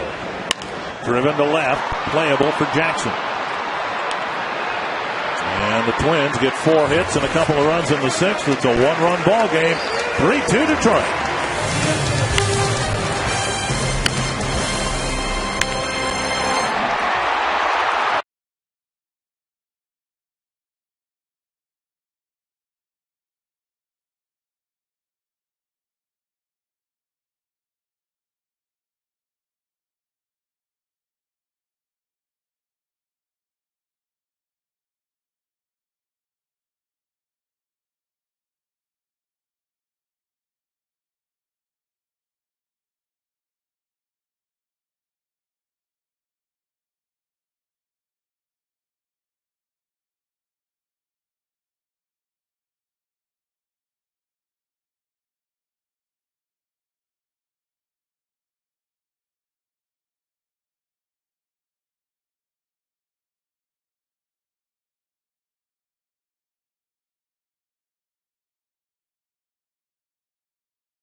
McDonald's.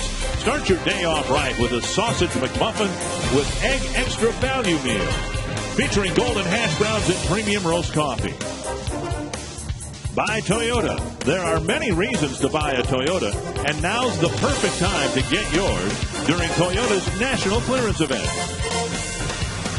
And by the fast, reliable, secure heavy-duty internet from Quest. Couple of untidy first innings for the Twins, but they're trying to fight their way back from an early 3-0 deficit. And Dunsing has persevered through all of it. Danny Valencia with 3 hits tonight, including a couple of doubles. 1 strike to Will Rhymes. And a liner to Kadire and a quick first out. Let's go to Marty Gellner in the Minnesota Lottery winner's circle. Yeah, straight back from Minnetonka High School in time to catch the game, too, guys. And how about this? A 95th birthday. Whoops, let's hold the sign now. We need to see her. Thora Fletcher from Richfield turned 95 on Sunday and is here with 15 family members at the game tonight. Thora, happy birthday. What is the secret to looking this good at 95? Well, eat right, exercise, and have good genes. And we should pass that along to Bert because he hopes to reach 95 so he can tell everyone it's his birthday every year. Okay. What do you think of this Twins team? It's wonderful. And I love Bert Blyleven, and I also love Dick Kramer. Well, those are the 2 that are listening to you right now. They're happy to hear it. You got a circle from Bert and $100 worth of lottery tickets. Congratulations. Good. Dick and Bert, how about that? At a game, 95 years young and looking gorgeous as well. Yeah, again, a happy birthday, young lady, and I hope that she wins a lot of money off those lottery tickets. I would say if she wins some money out of the lottery tickets, the 3 of us go out and have a good time. We'll go out to dinner. All on her, right? All on her. 2 strikes to Rayburn. And now outside 1 and 2.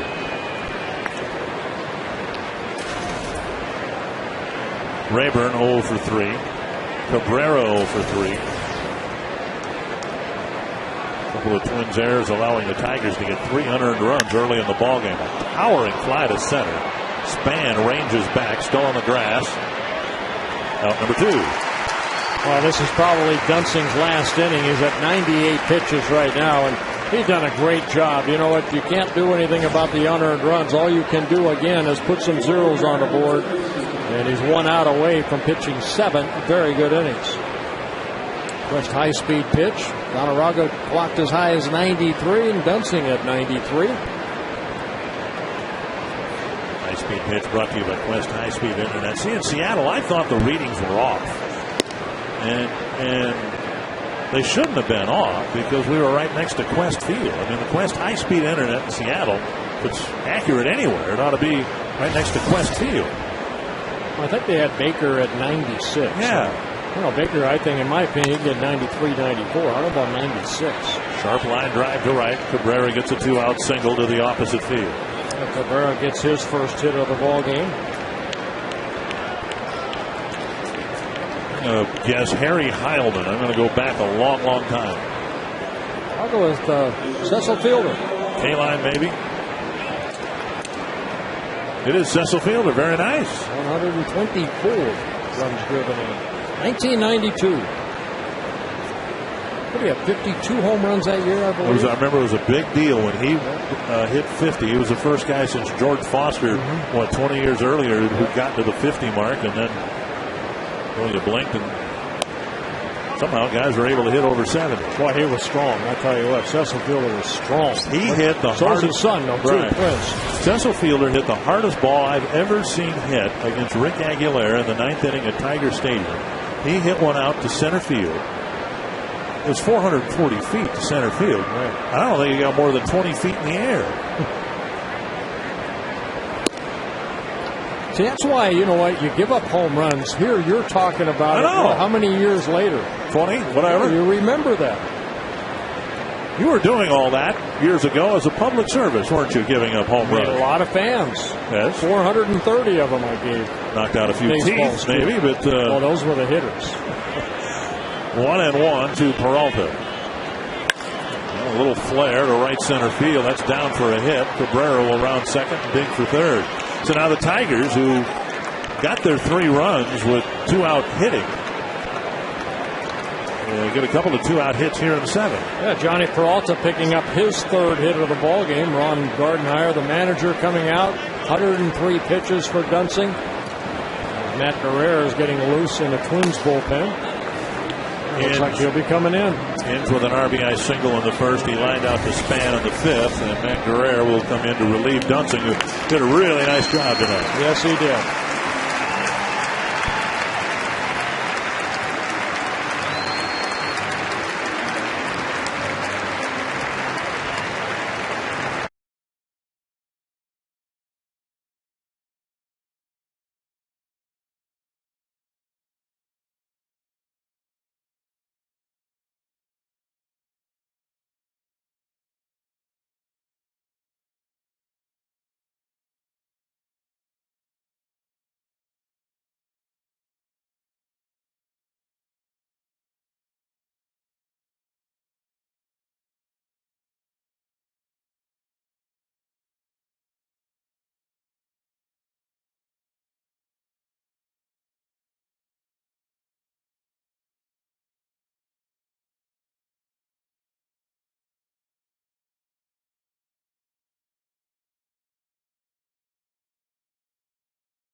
Twins booth and record a sports update.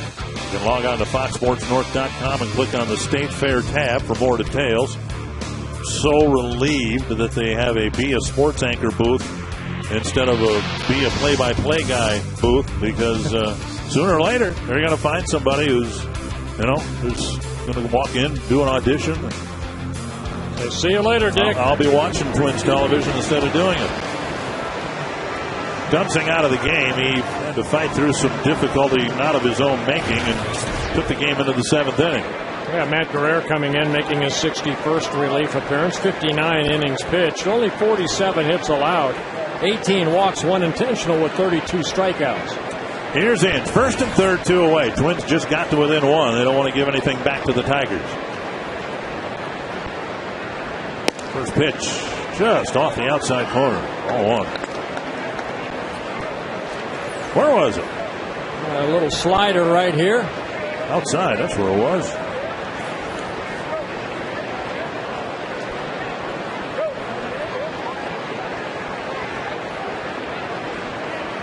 And now high, 2-0. You know what's great about being back in divisional play? It's fun when you play the Mariners and the Tigers or the Rangers, but now you've got matchups, Guerrero and Inge. There's a little history here. In fact, Inge has faced Guerrero 21 times and gotten 1 hit. So the odds are favoring the Twins here. Swing and a miss, 2-1. Yeah, good breaking ball right there in a fastball situation. Inge, not the prettiest swing right there. A little cutter. Guerrero struck out Inge 5 of the last 8 times. 2-1 for Brandon Inge. Now 3-1. Johnny Damon on deck. And this is the guy Guerrero wants to get. In fact, he might be the only man Guerrero is asked to get. Yeah, Randy Flores warming up in the Twins bullpen. 3-1 to Inge. Tigers trying to put together something with 2 gone in the inning.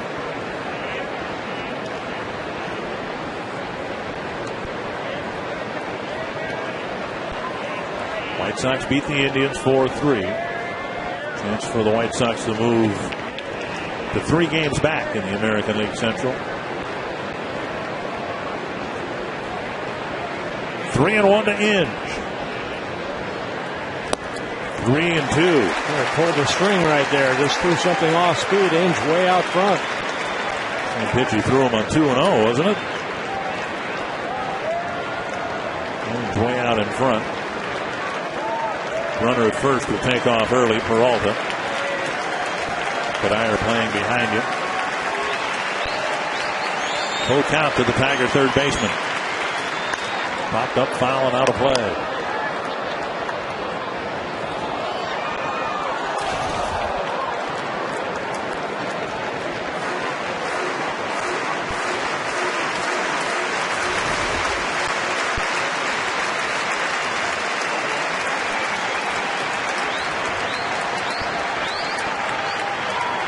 Cabrera at third. He started this rally with a 2-out single to right. Another 3-2. To center. Span chasing it. And Guerrero gets Inge again. Tigers strand a couple. They lead by a run. Stay tuned for the 7th inning stretch brought to you by Medica.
Nicely done. And the Tigers got 6 innings out of Armando Galarraga. He's in position to win the ball game if the Tiger bullpen can hold what is right now a 1-run lead. Well, Phil Koch, the first one out of the bullpen, making his 63rd relief appearance. Good job out of that bullpen. 7 wins, 3 losses. Very good 2.50 earned run average. 50 hits allowed in 54 innings. He's allowed only 1 home run this year. 20 walks, 3 intentional with 45 strikeouts. Koch coming over from the Yankee organization. Now the first man he'll face is right-hand hitting J.J. Hardy. And then the left-handers start. Span, switch hitter Hudson, Mauer, and Kubel. Rather than let Galarraga start the inning with a right-handed batter, Jim Leland, knowing the numbers, goes ahead and brings the left-hander Koch in to face Hardy, who for whatever reason has really had a tough time hitting left-handed pitching this year. He's hitting just .200 against left-handers.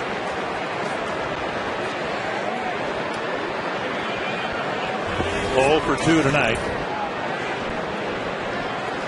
Managers always like relievers to start innings when given the opportunity, but rather than play the so-called percentages, Leland really is playing the percentages here by bringing the left-hander in to face the right-handed batter. Oh, Koch, a good fastball. He's got some movement on that fastball. Slider and a changeup.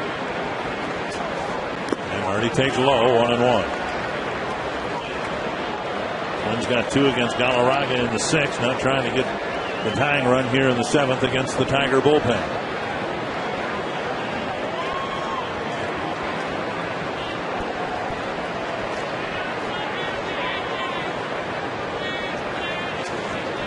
Outside, 2-1.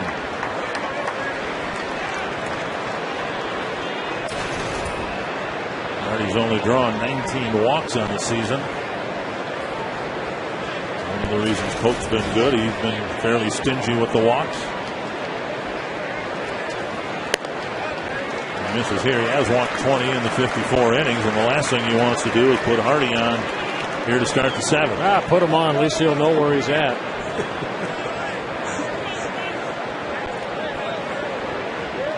You know, you strike out a guy, it goes into the dugout, he might go in the clubhouse, you have no idea where he's at. You walk him, at least you know he's at first base. Deep to the right field corner. Twisting foul and out of play. And then you're setting up the double play, too, right? Yeah, that's true. Yeah, good point. So now a full count.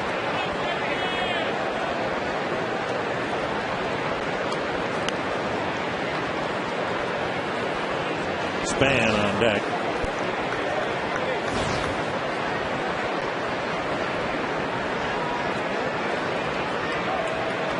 .3-2 to J.J. Hardy.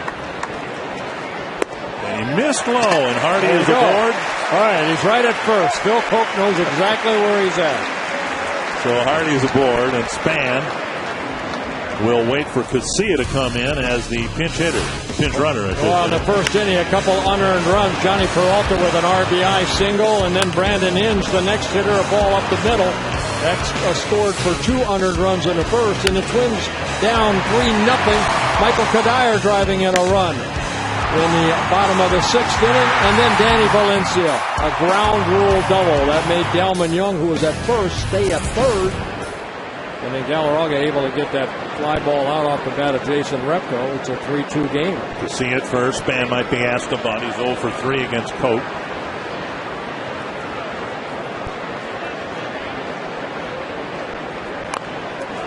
Bunted foul, either for base hits or in sacrifice situations.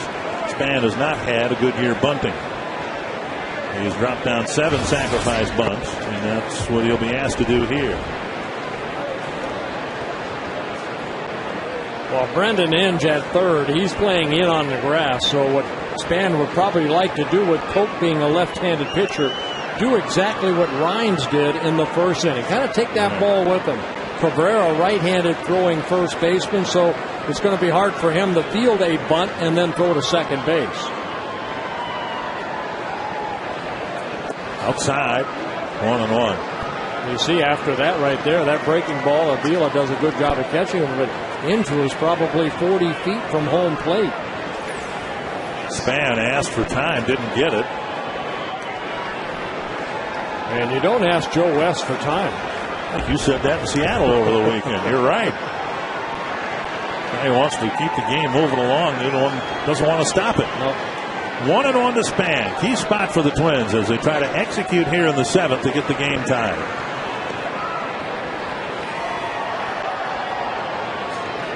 Span hard back to the mound, and Koch throws to first. Cabrera flattened on the ground. Span gets the job done, bunting it in the air but softly back to the mound. Yeah, good sacrifice right there. You're asked to move the runner up, and Span able to do it. Casilla getting into scoring position, running for J.J. Hardy. And Koch looks at second, but has only one play, and Cabrera right there, he gets down, so the throw over to Rhymes. He's not in the way. So Hudson will hit 1 for 3 as a left-handed batter, and then presumably Mauer, and here comes Rick Knapp, the pitching coach.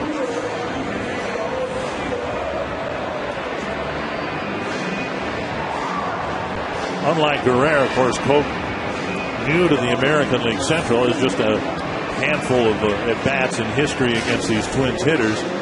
Hudson 2 for 4 against him. Bauer 3 for 8, a couple of home runs last year when Koch was pitching for the Yankees. Ryan Perry, you can see him saying we pretty much loosened up in that bullpen. Twins dug themselves an early hole trying to crawl out of it here in the 7th.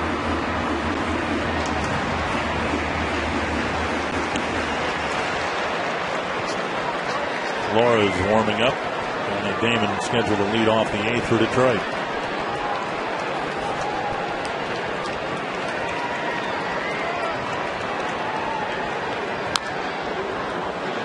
Double hit, 1 strike. I always thought that should be 2 strikes. Guy hits it twice, it should be 2 strikes. 0-2. Yeah. Well, Hudson, a switch hitter, hitting .275 as a right-handed hitter. Hudson trying to get a hit to the outfield to get the speedy Casilla in with the tying run.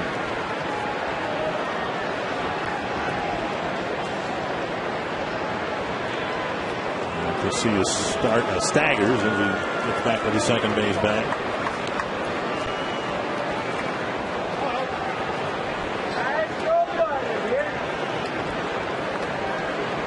One strike to Hudson.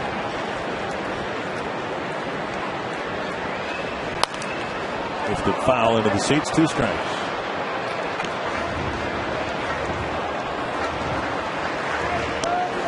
Hudson not a high strikeout guy, but Galarraga got him twice. In fact, Hudson was the only guy he struck out.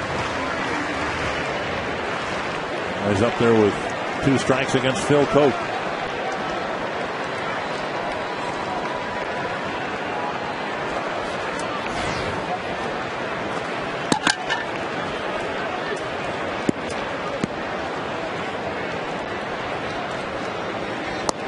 Swing, and he struck out for the 3rd time tonight. Yeah, good breaking ball right there, down and in, and Hudson unable to kind of a check swing, strike 3. Well, now Mauer in a key spot with 2 gone and the tying run at second. Good breaking ball underneath that swing of Hudson. It looked like he wanted to hold up, but had a Brandon Inge swing right there. Last year, when Koch was pitching for the Yankees and the Twins were in Yankee Stadium, Mauer hit 2 home runs in the series, both of them against Phil Koch. Here, I think the Twins will be quite content with a single to left.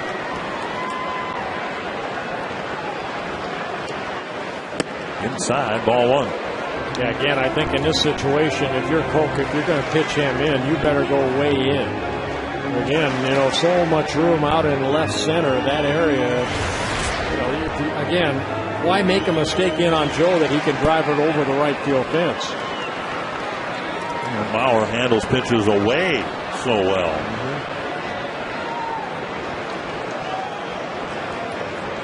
Mauer sitting away, slider for a strike. See, I'd almost be tempted to think the opposite with Mauer at the plate, just because you can make the best pitch in the world. You can come back with this pitch and Mauer can get a base hit to left field. I know you don't want to give up a 2-run home run, but Joe's power is more often than not to the opposite field anyway. Well, I'd like to see a base hit to left field. 1-1 here. Rams have left them some runners in scoring position tonight. Mauer swings through it. He got something he wanted to drive, and he fouled it. Oh, good fastball just above the belt. Mauer falling it straight back. Mauer doubled and scored his last time up, hitting his double to left center field.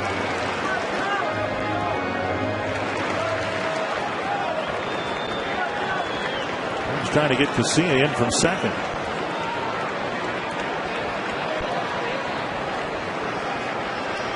One and two to Mauer.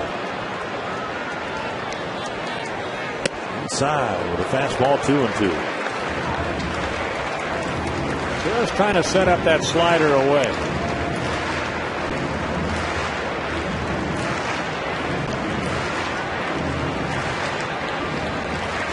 Twins doing well in this category. Runners in scoring position. Just 2 for 9 tonight. They've left 6 men on base, 4 of them in scoring position.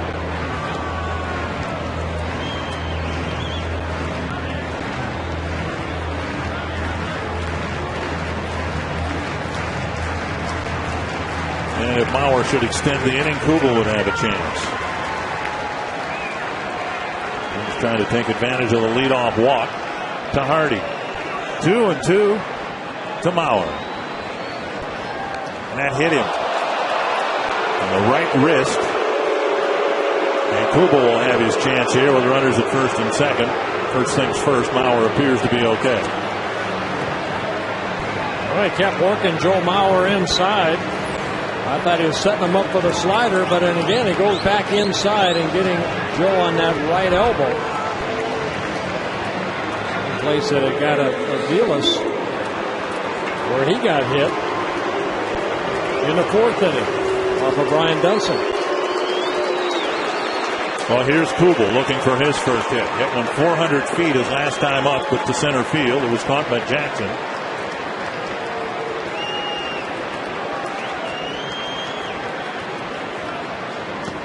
Blocked nicely by Avila. When you look back at that sequence in the 6th inning, Mauer cracked a double, hit it hard. Kubel hit his ball hard, and then the next 3 batters got hits. The only out in that sequence off the bat of Kubel, and he hit it a long way from home plate. 1-0.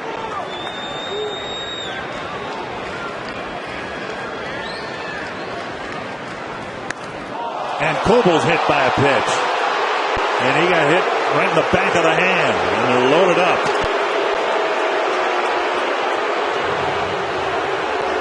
Dave Plumer, the trainer, coming out to look at Jason Kubel. Boy, it sounded almost like he hit his bat. That sounded bad. Yeah. Right on the back of the left hand.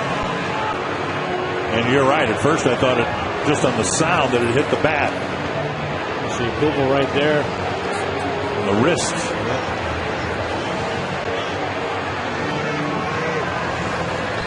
Listen. Kubel's going to stay in the game. And that's a welcome sight for Twins fans. And now Jim Leland's going to come to the mound. Kanayer's a right-handed batter. And I don't think it would matter knowing Jim Leland. If he's going to hit back-to-back guys, he's going to make a pitching change. And Ryan Perry's going to come into a bases-loaded situation with 2 outs. So the Twins have this threat without a hit. A walk, 2 hit batters, and they're loaded up for Perry.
was his strikeout of Hudson, but he walked Hardy to start the inning, hit Bauer and Kubel. Now a big mess here for Ryan Perry. Well, Ryan Perry coming in for the 45th time. Back on May 4th here at Target Field.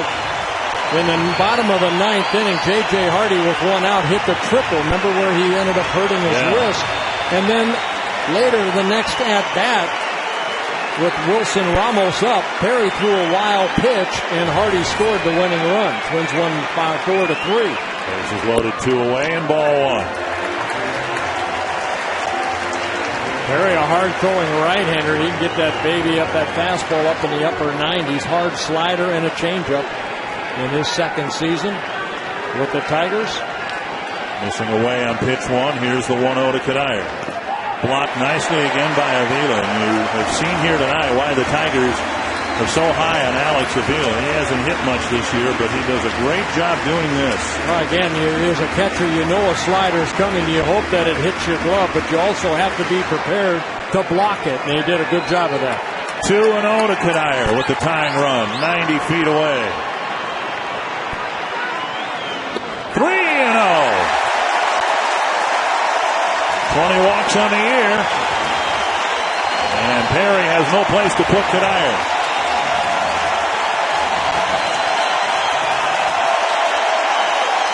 Well, they got the green light on Sunday that you called the home run. You give him the green light right here? I think he's going to draw ball 4. Very nice. That's a good call, too. The game is tied, and the Twins haven't had a hit yet in the 7th. Now, that's the way to pick up your second RBI of the ballgame, Michael Kadire. A 4-pitch walk by Perry. That scores the pinch runner, Casilla. And the Twins have fought back to tie this game at 3 apiece.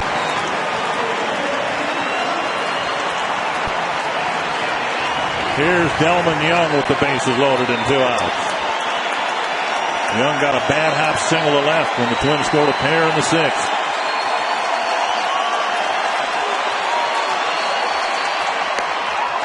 Ball 1. And Avila going out to talk to his tall right-hander.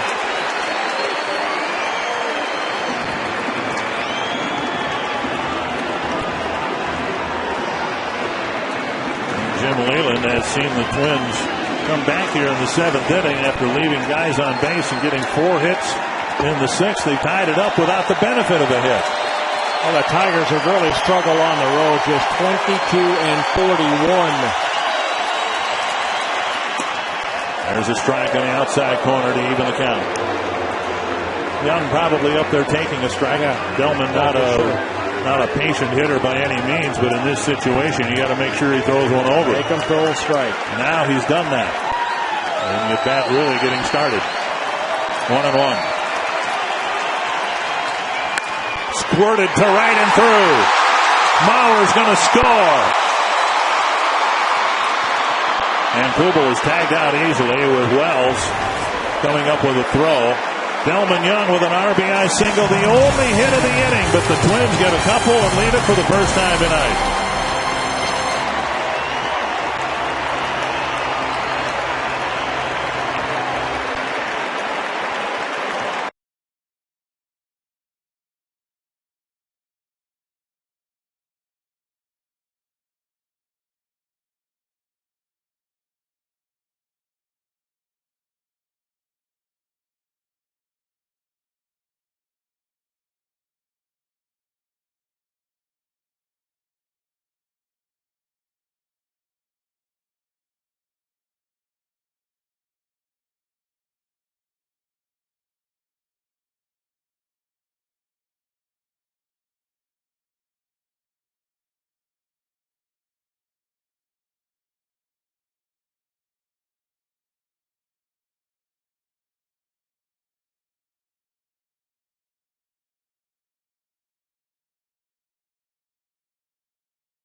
just 2 nights away, and we are excited about our new venture here at Fox Sports North. It's the Prep Zone, live streaming of 4 high school football games every week. We start Thursday at 7, and we got a couple really intriguing matchups for you. If you go to our website, foxsportsnorth.com, click on the Prep Zone link, you will see all 4 of these games. You can watch any one of the 4 live.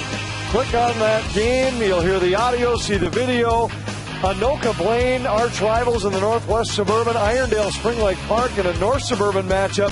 Totino Grace Minnetonka should be a good one at Tonka, and Lakeville Northeast View all Thursday night at 7. FoxSportsNorth.com and click on the Prep Zone link. We'll be with you every Friday night all throughout the high school football season, and it starts Thursday. Dick and Bert.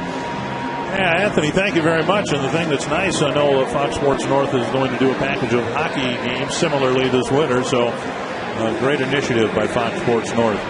Here at Target Field, the Twins get a couple in the 6th, a couple in the 7th, and now Randy Flores making his Twins Target Field debut. Yeah, his second appearance for the Twins. He pitched 1/3 of an inning in Seattle. 47 appearances for the Colorado Rockies before coming over to the Minnesota Twins. Claimed off waivers on August 25th from the Colorado Rockies by the Twins. Johnny Damon stands in, and he takes a fastball low.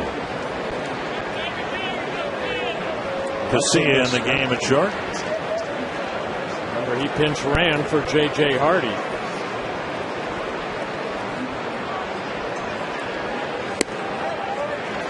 Twins playing with the lead, and apparently they're going to play the rest of this game without their designated hitter. Delman Young has moved into left field. And Jason Repko's moved over to right.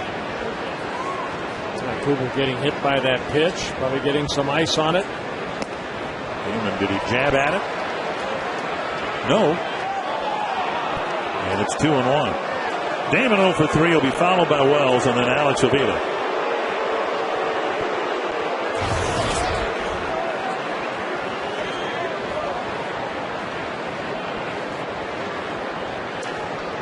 Flores with a fastball, about 90, a good hard slider. Ball to second. Hudson gets in front of it. Has to hurry. Well, they got Damon by a half step. Boy, Johnny Damon's got over 2,500 hits, but he can still run. 1 down. Here's how the bottom of the 7th ended. Yeah, Delman Young, inside out swing to right field. Casper Wells comes in and makes a good strong throw, and Kubel has no chance. Call time right there. He makes the final out. Pop Stargell did that once, didn't he? Going into second base, or was that going to first? No, it was a hit and run, and the hitter swung through it, and he got about 2/3 of the way, and he just put his time one at a time, but they tagged him out. Flores getting Damon, and now a little bit of a delay, and now Ron Gardenhire is going to go to a right-handed reliever. And we'll, I think, see this an awful lot, Bert. The Twins bullpen very deep now, and so you can more maybe than Ron Gardenhire has ever been able to do this, mix and match, and he's going to bring Crane in to face Wells and Avila.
Celebrating 50 seasons of Major League Baseball, presented by Autotrader.com.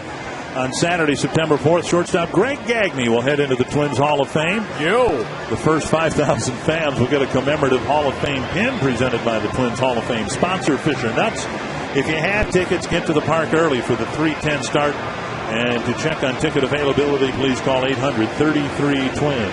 I'm glad that Greg Gagne is joining that Twins Hall of Fame. He was a great player for the Twins. He was on my ballot almost after the inaugural class, simply because he was a starting shortstop on 2 World Series teams, and a well-deserved honor for Greg Gagne. Great athlete right there. And here's another good athlete right here, Jesse Crane. You know, since June 3rd, over his last 33 appearances, Jesse's allowed only 1 earned run, covering 30 innings and a third. Only 1 run allowed for Jesse Crane. That ERA down to 2.59 now.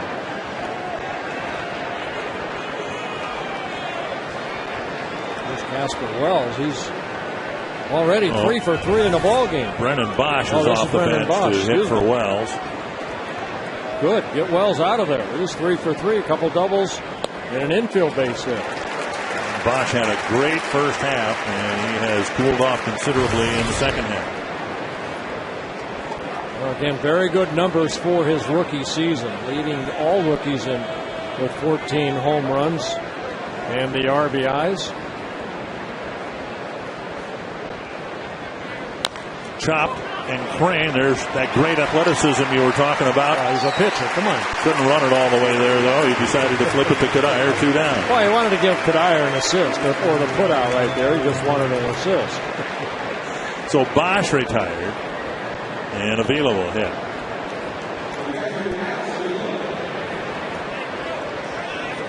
So Avila has walked and hit by a pitch, and he hit a warning track fly ball to left field. As we look forward to what is hoped to be a Twins win, let's not underestimate the catch that Repko made in the 6th inning. Wells was aboard with a 1-out single, and Avila nearly became the 3rd left-handed batter to hit one to the opposite field out here. But Repko, who was then in left field, made a nice running catch, leaping catch right in front of the wall. That'll actually be our instructional tonight. We're going to get Roy Smalley to reenact that. I believe Roy still has some ups. I believe it.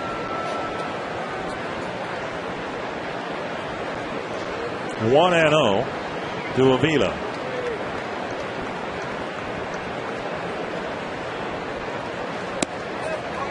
Here's the catch. Twins are already down 3-0 at the time. Runner at first, 1 out. Yeah, Casper Wells at first, and Repko made a great catch and then got the ball back in quickly, keeping Casper at first. Casper Wells at first base. And now Repko out in right field as Young is in left. Drifts outside, 2-1.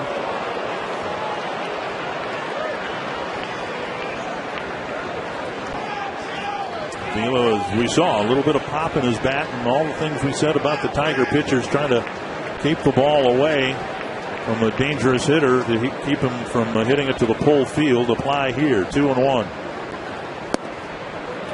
Green misses inside, and Austin Jackson waiting on deck. White Sox have already won 4-3. The Twins are trying to win here tonight 4-3.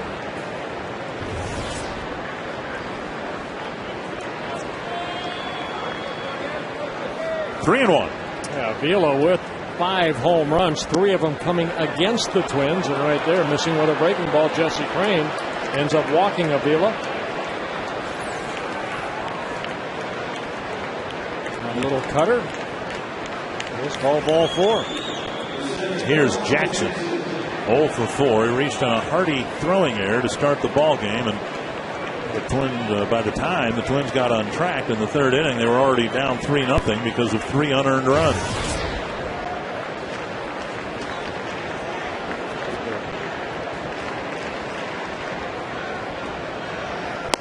And Crane singes the outside corner with a fastball, 1 strike.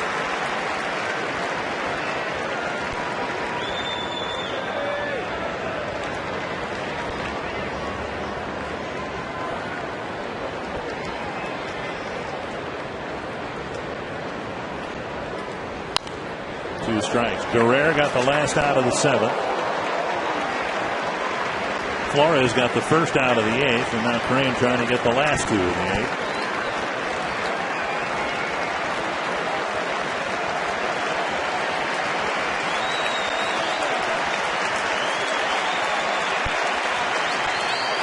$40,000+ here at Target Field and rapt attention. 2 strikes to Austin Jackson. Got him. Dropped the breaking ball and got a called 3rd strike to finish the 8th.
For the final out tonight, we'll bring you Quest Twins Live featuring the Toyota postgame wrap, where we'll look at this American League Central Division showdown. The Twins could come away with an important win here. We'll also bring you our instructional Playing the Wall. Jason Repko made a fantastic catch in left field. We'll demonstrate that one a little more closely. Plus, we'll hear from the manager, Ron Gardenhire's postgame comments, all coming up after this game tonight. Dick and Bert. Well, you can see Dave Promer, the trainer, talking with Ron Gardenhire, and you know the subject was Jason Kubel's wrist. Yep. They're smiling, and 2 thumbs up from the manager. We'll take that as a good sign. Twins already playing without Justin Morneau, and Kubel a big part of the Twins' ability to win games in his absence. Here's Danny Valencia. There's a pretty good reason the Twins have climbed into first place, too. 3 hits tonight for Valencia, and he pops the first pitch out of play. Valencia, Repko, and then Casilla.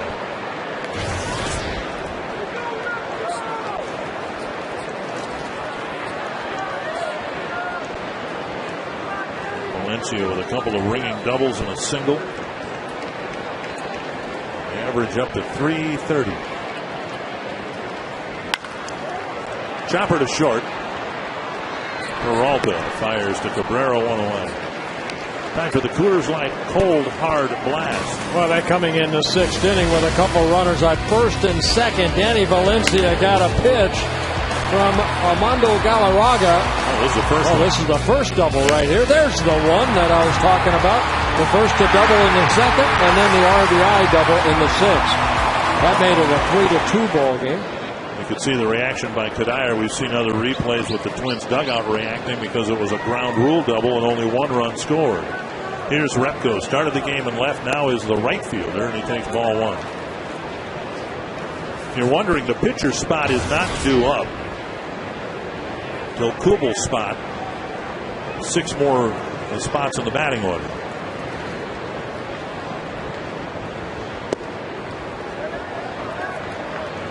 The Twins have 3 bench players left: Tolbert, Butera, and Thome. Thome watching the game from the top step of the dugout on the railing, and Ron Gardenhire asked whether Tome's back was touch and go. And Ron Gardner said it's touch tonight. They hope it'll be go tomorrow. Liner to left. Repko's got a knock with 1 out in the 8th. Downtown Minneapolis will be hopping on Thursday night. Final game of this series, and the Vikings will be playing an exhibition game.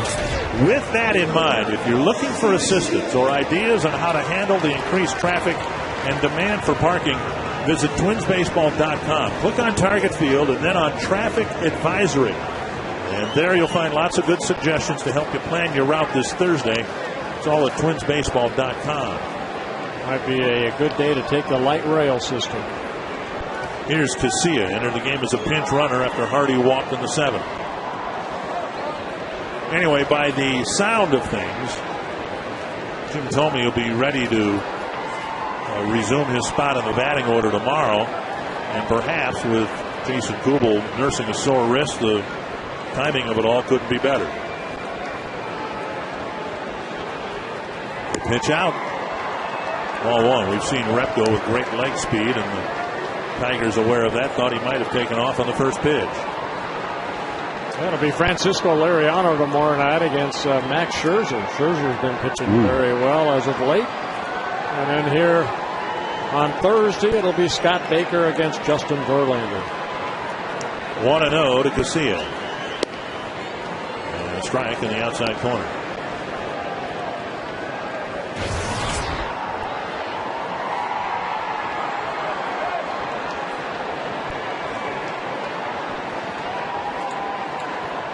Punto, another utility infielder, going through a lot of running drills before the game today. Twins checking on his progress. Repko goes. Avila's throw.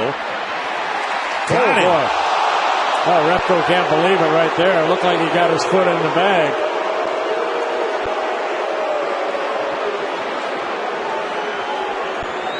We're about 300 feet away from it, but from up here, it looked like he got his feet in there. Yeah, got a pretty good jump right here. And then the slide. That's not even close.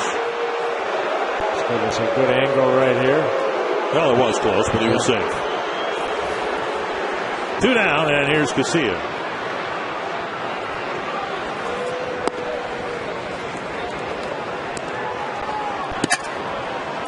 Three and 1. With Span on deck. Dan Bellino made a correct call on a close play early in the ball game. Twins getting a force play at second on a bang play. And now bouncer right side out of the glove of Cabrera. He finds the pitcher. Perry at the bag. The Twins send just 3 to the plate in the 8th. Matt Capps will try to protect a 1-run lead in the 9th.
Game reset. Tigers got the first 3 runs, a 2-run 6th, the 2-run 7th to put the Twins in front, and Matt Capps has got a save situation. Well, yeah, you know what? 3 unearned runs by the Tigers coming in the first 2 innings. Brian Dunsing did a great job getting that team into the 7th inning, not allowing any earned runs in 6 2/3 innings. So far, so good out of that bullpen. Mauer, where the Twins kept fighting back. 2 runs in the bottom of the 6th, 2 in the bottom of the 7th. And Capps given a 1-run lead here, looking for his 7th save in a Twins uniform. Rhymes, Rayburn, and Cabrera due to hit. Rhymes 1 for 4. A bunt single in the first, and Capps starts him with a fastball and strike 1.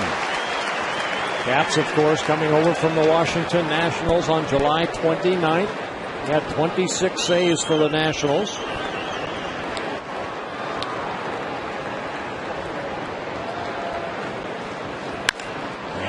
Base hit to left. So Rhymes slaps one to left, and the leadoff man is on. Barring a double play, that means Cabrera is going to come up. Oh, a big hit by Rayburn, I guess. Cabrera will come up with a man on base. So Rhymes aboard. He's got great speed, and Rayburn will hit with the tying run at first. He just slapped the ball the other way. Rhymes, who got a bunt infield base hit in the first inning right there, got a pitch away, and good piece of hitting. Took it to left field.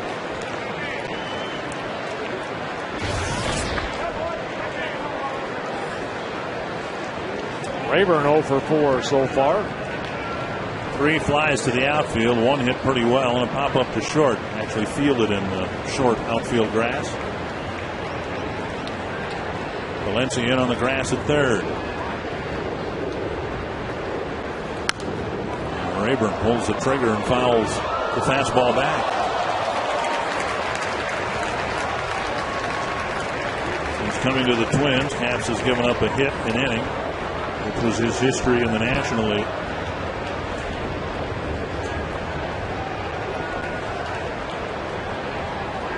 Rayburn's only bounced into 5 double plays this year.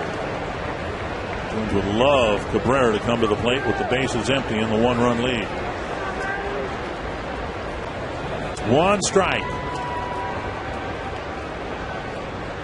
Oh, that ball gets away from Kadire, but not far enough for Rhymes to advance. Kadire had to reach into the runner. I'm not sure whether that hit Kadire's glove or the runner Rhymes. It might have hit the bag, too, the way the ball popped up. No, it hit the end of the glove of Kadire and then got a piece of Rhymes, and the ball did not go too far away.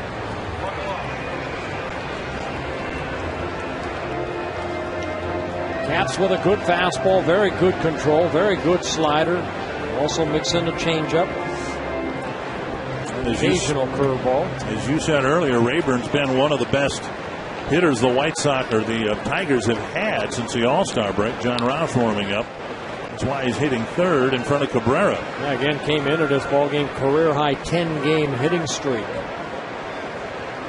1 strike to Ryan Rayburn.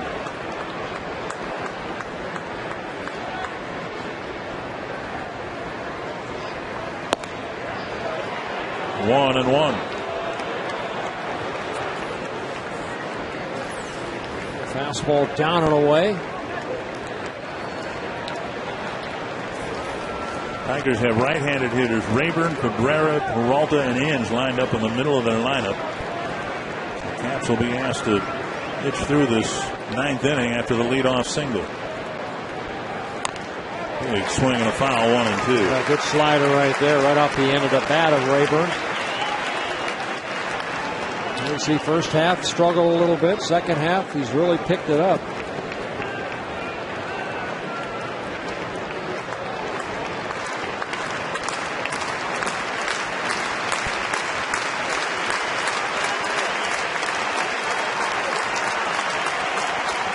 And strikeouts, 13 innings as a Twin. He'd love to get one here. I'll take a ground ball. 2 and 2.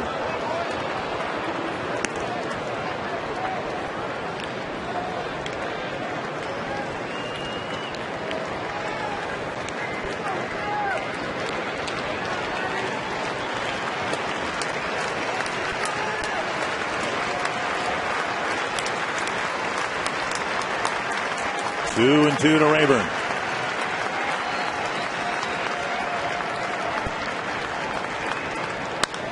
Nice foul.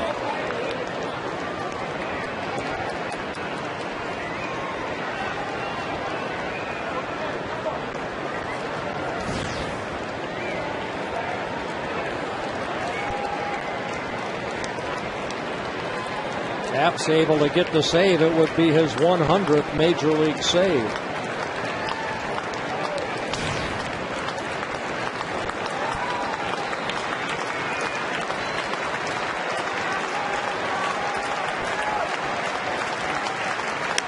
A little pop-up over the Twins dugout, and already his 7th as a Twin. Last year, the Twins fortified their bullpen. They got Ron Mayhay, they got John Roush, and both were key players as the Twins caught and passed the Tigers in the extra game. This year, all the moves have been relief moves. First Capps, then Flores, then Fuentes.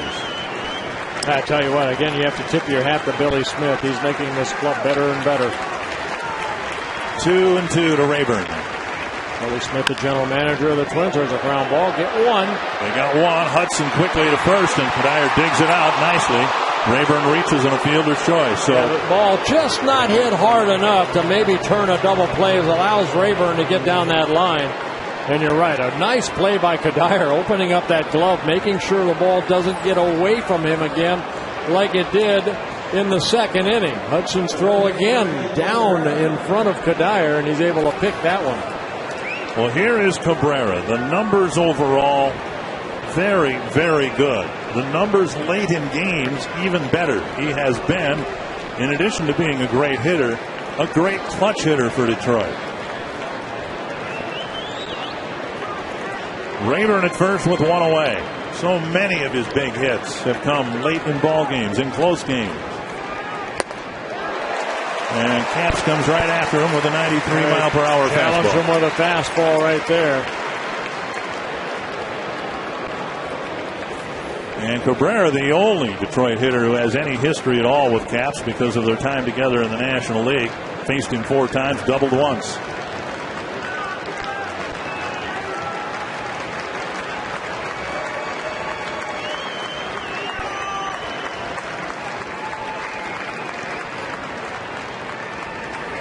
Foul back, 2 strikes.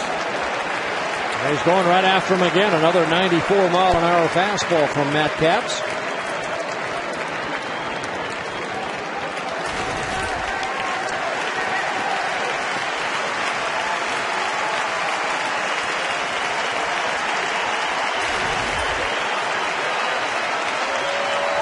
A wonderful game. You get a 1-run game in a pennant race. Capps has only thrown 10 pitches. It seems like 20. Well, one thing I've noticed from Capps, when he gets in that stretch position, he will hold it for sometimes 3-4 seconds. Right here. He'll hold it. Now, that time he almost quick pitched him. Maybe surprised Joe Mauer. And a wild pitch gets the tying run into second. That's a ball I think that should have been caught right there. You see, you want the ball up, and the ball ended up outer half of the plate. It's got to be a wild pitch, isn't it? I mean, Mauer had to lunge, try to backhand that throw. So it is a wild pitch charge to Capps. And now Cabrera with a hit to the outfield could tie it up. Maybe that'll tone down his swing, you think? I don't think so. A hit to right field his last time up.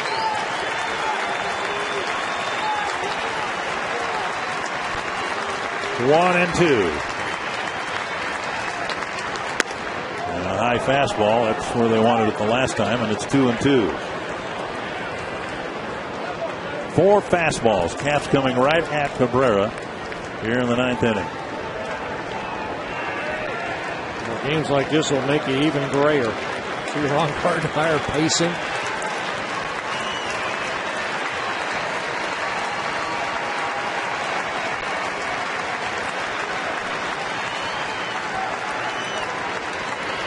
Bouncer to short. Casilla on the run, fires. And the runner Rayburn advances to third, 2 down. That's a heck of a pitch right there because he went down and in, and it kind of took the strength away from Cabrera, and all he could do was make contact, but he beat it into the ground. See all the other pitches, and then inner half, and Cabrera just didn't have the same swing right there, and he got the big ground ball out. On the play, Rayburn moved over to third. Johnny Peralta already has 3 hits tonight. He's got too many already. Wild pitch allowing Rayburn to be at third base, who likely wouldn't have gotten a double play on that ground ball, but they would have gotten the lead runner.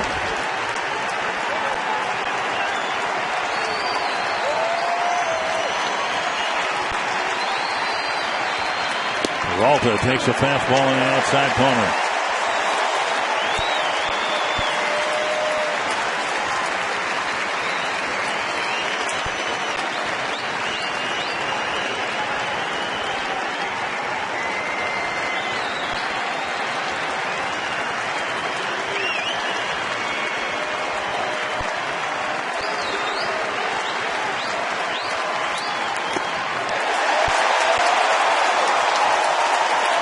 Good fastball up in the zone, and now that brings the 40,000+ people here on their feet.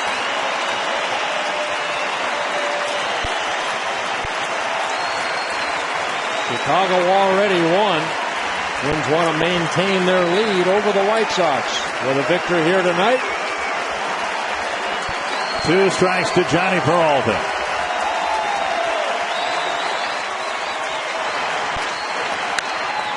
Into the seats. 92, then 93, then 94. Camps accelerating the velocity with the moment.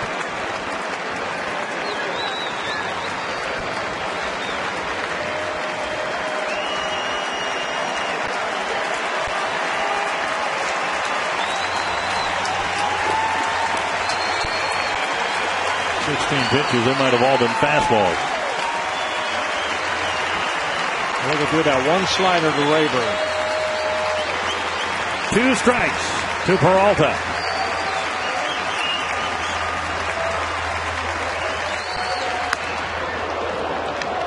At 94, nowhere close to the strike zone, 1-2.